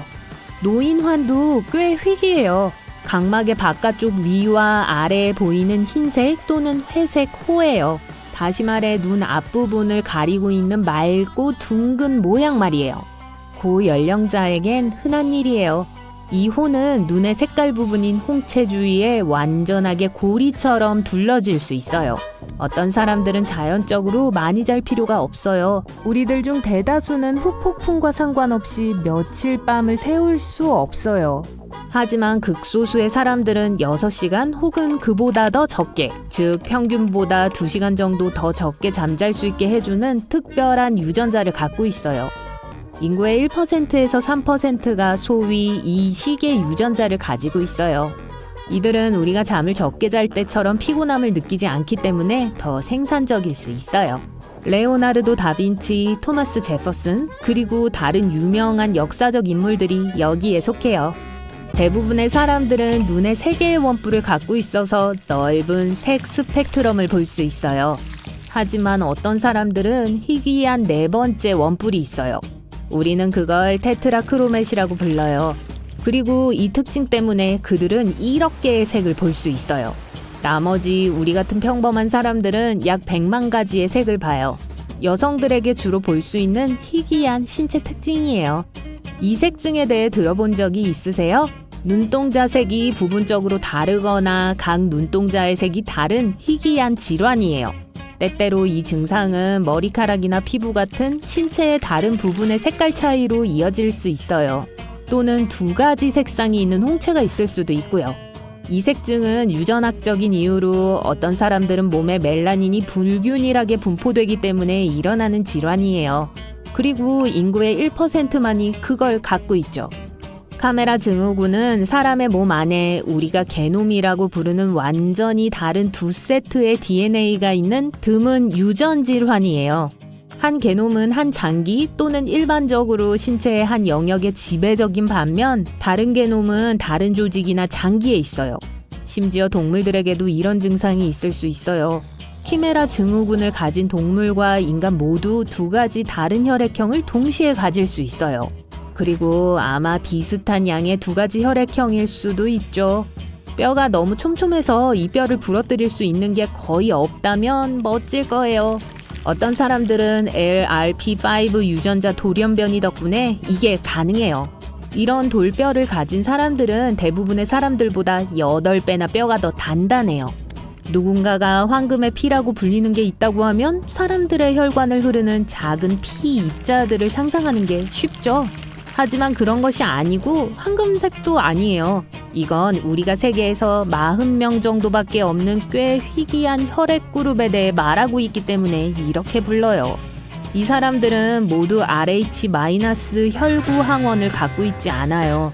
간단히 말해서 다른 희귀한 RH군을 가지고 있는 사람이라면 누구나 이 유형의 RH를 기증자 혈액으로 가질 수 있다는 건데 꽤 도움이 되죠. 이것 좀 보세요. 이건 장장근이라고 불리는 건데 우리보다는 우리의 조상들에게 훨씬 더 중요했어요. 그들 중 몇몇은 나무를 타는 걸 매우 좋아해서 시간이 흐르면서 그걸 수행하기 위한 특정한 근육과 인대를 발달시켰죠. 그리고 어떤 사람들은 심지어 오늘날까지도 그걸 갖고 있어요. 이게 있는지 확인하려면 손바닥 뒷면을 평평한 표면에 두기만 하면 돼요. 이제 엄지손가락과 새끼손가락을 붙이고 살짝 들어 올리세요. 인대가 튀어나오는 게 보이면 네, 여러분에겐 장장근이 있는 거예요. 어떤 사람들은 밝은 빛의 반응에 통제할 수 없을 정도로 재채기를 하는 빛 재채기 반사를 갖고 있어요. 그래서 태양은 10에서 35%의 사람들이 재채기를 하게 만들어요. 만약 여러분이 절대음감을 갖고 있다면 그게 그렇게 흔하지 않다는 걸 알 거예요. 이건 누군가가 주파수에 따라 다른 음을 식별하고 알 수 있는 걸 말해요. 따라서 라샵을 들으면 많이 추측하지 않고도 라샵임을 알 수 있죠. 10,000명 중 1명도 안 되는 사람들이 절대음감을 갖고 있다고 말할 수 있는데 그게 자연스럽게 얻게 되는 것인지 아니면 아주 어린 나이에 발전시킬 필요가 있는지는 여전히 확신할 수 없어요. 연구에 따르면 완벽한 음정은 개발할 수 있다는 게 밝혀졌는데 여러분이 가장 좋아하는 노래의 키와 음을 즉시 말하기 위해서는 많은 훈련과 일관성이 필요해요. 선천적으로 금발인 사람은 많지 않아요. 그리고 빨간 머리는 훨씬 더 희귀해요. 인구의 2% 미만이 붉은 머리를 갖고 있어요. 그리고 인류의 11%는 자연 곱슬머리를 갖고 있어요. 우리 모두 학교에서 심장이 가슴의 왼쪽에 치우쳐 있다는 걸 배웠지만 어떤 사람들은 오른쪽에 치우쳐 있어요. 이 증세가 반드시 부정적인 결과를 가져올 거라는 건 아니지만 다른 장기들에 영향을 미칠 수 있어요. 인류의 약 22%가 모르톤 G를 갖고 있고 모르톤 C는 그걸 돌려받길 원해요. 농담이에요. 모르톤 G는 두 번째 발가락이 엄지발가락보다 길 때를 말해요. 자세히 보면 자유의 여신상이 모르톤 G를 갖고 있다는 걸 알 수 있을 거예요. 어떤 사람들은 귀 윗부분 안쪽에 이 작은 혹이 있어요. 다윈의 혹 또는 다윈의 결절로 알려져 있죠. 어떤 사람들은 심지어 이 작은 혹을 가진 사람들이 잠재적으로 목소리 톤을 더 잘 감지한다고 믿어요. 전 세계 인구의 16%만이 머릿속에서 굉음을 낼 수 있어요. 턱을 사용해서 그렇게 하는데 턱의 작은 근육을 조절해서 씹는 것과 같은 특정한 소리를 듣지 않게 제어해요. 하지만 이 사람들이 이걸 구부리면 안에서 굉음을 들을 수 있어요. 인구의 약 3분의 1이 혀로 똑딱거릴 수 있어요. 그리고 1%만이 자의적으로 그걸 할 수 있어요. 그렇게 유용하진 않지만 여전히 희귀하죠. 4%의 사람들이 레이노 증후군을 갖고 있어요. 이건 낮은 온도에 노출되었을 때 신체 일부, 보통 손가락이나 발가락이 하얗게 변하는 걸 말해요. 추위나 고통에 대한 몸의 과잉 반응이죠. 지문을 확인해 보세요. 고리형인가요? 회전형인가요? 아치형인가요? 앞에 두 유형은 좀 더 흔한 반면 5%의 사람들만이 아치형 지문을 갖고 있어요. 모반이 있는 사람들은 많지 않은데 10%만이 가지고 있어요. 대부분의 경우 모반은 타원형이고 커피 같은 색이에요. 보조개는 흔한 것처럼 보일지 모르지만 전 세계 인구 중 오직 4분의 1만이 보조개가 있어요. 보조개는 하나 또는 2개 있을 수 있어요. 그리고 유전적인 것이라서 만약 부모님이 가지고 있다면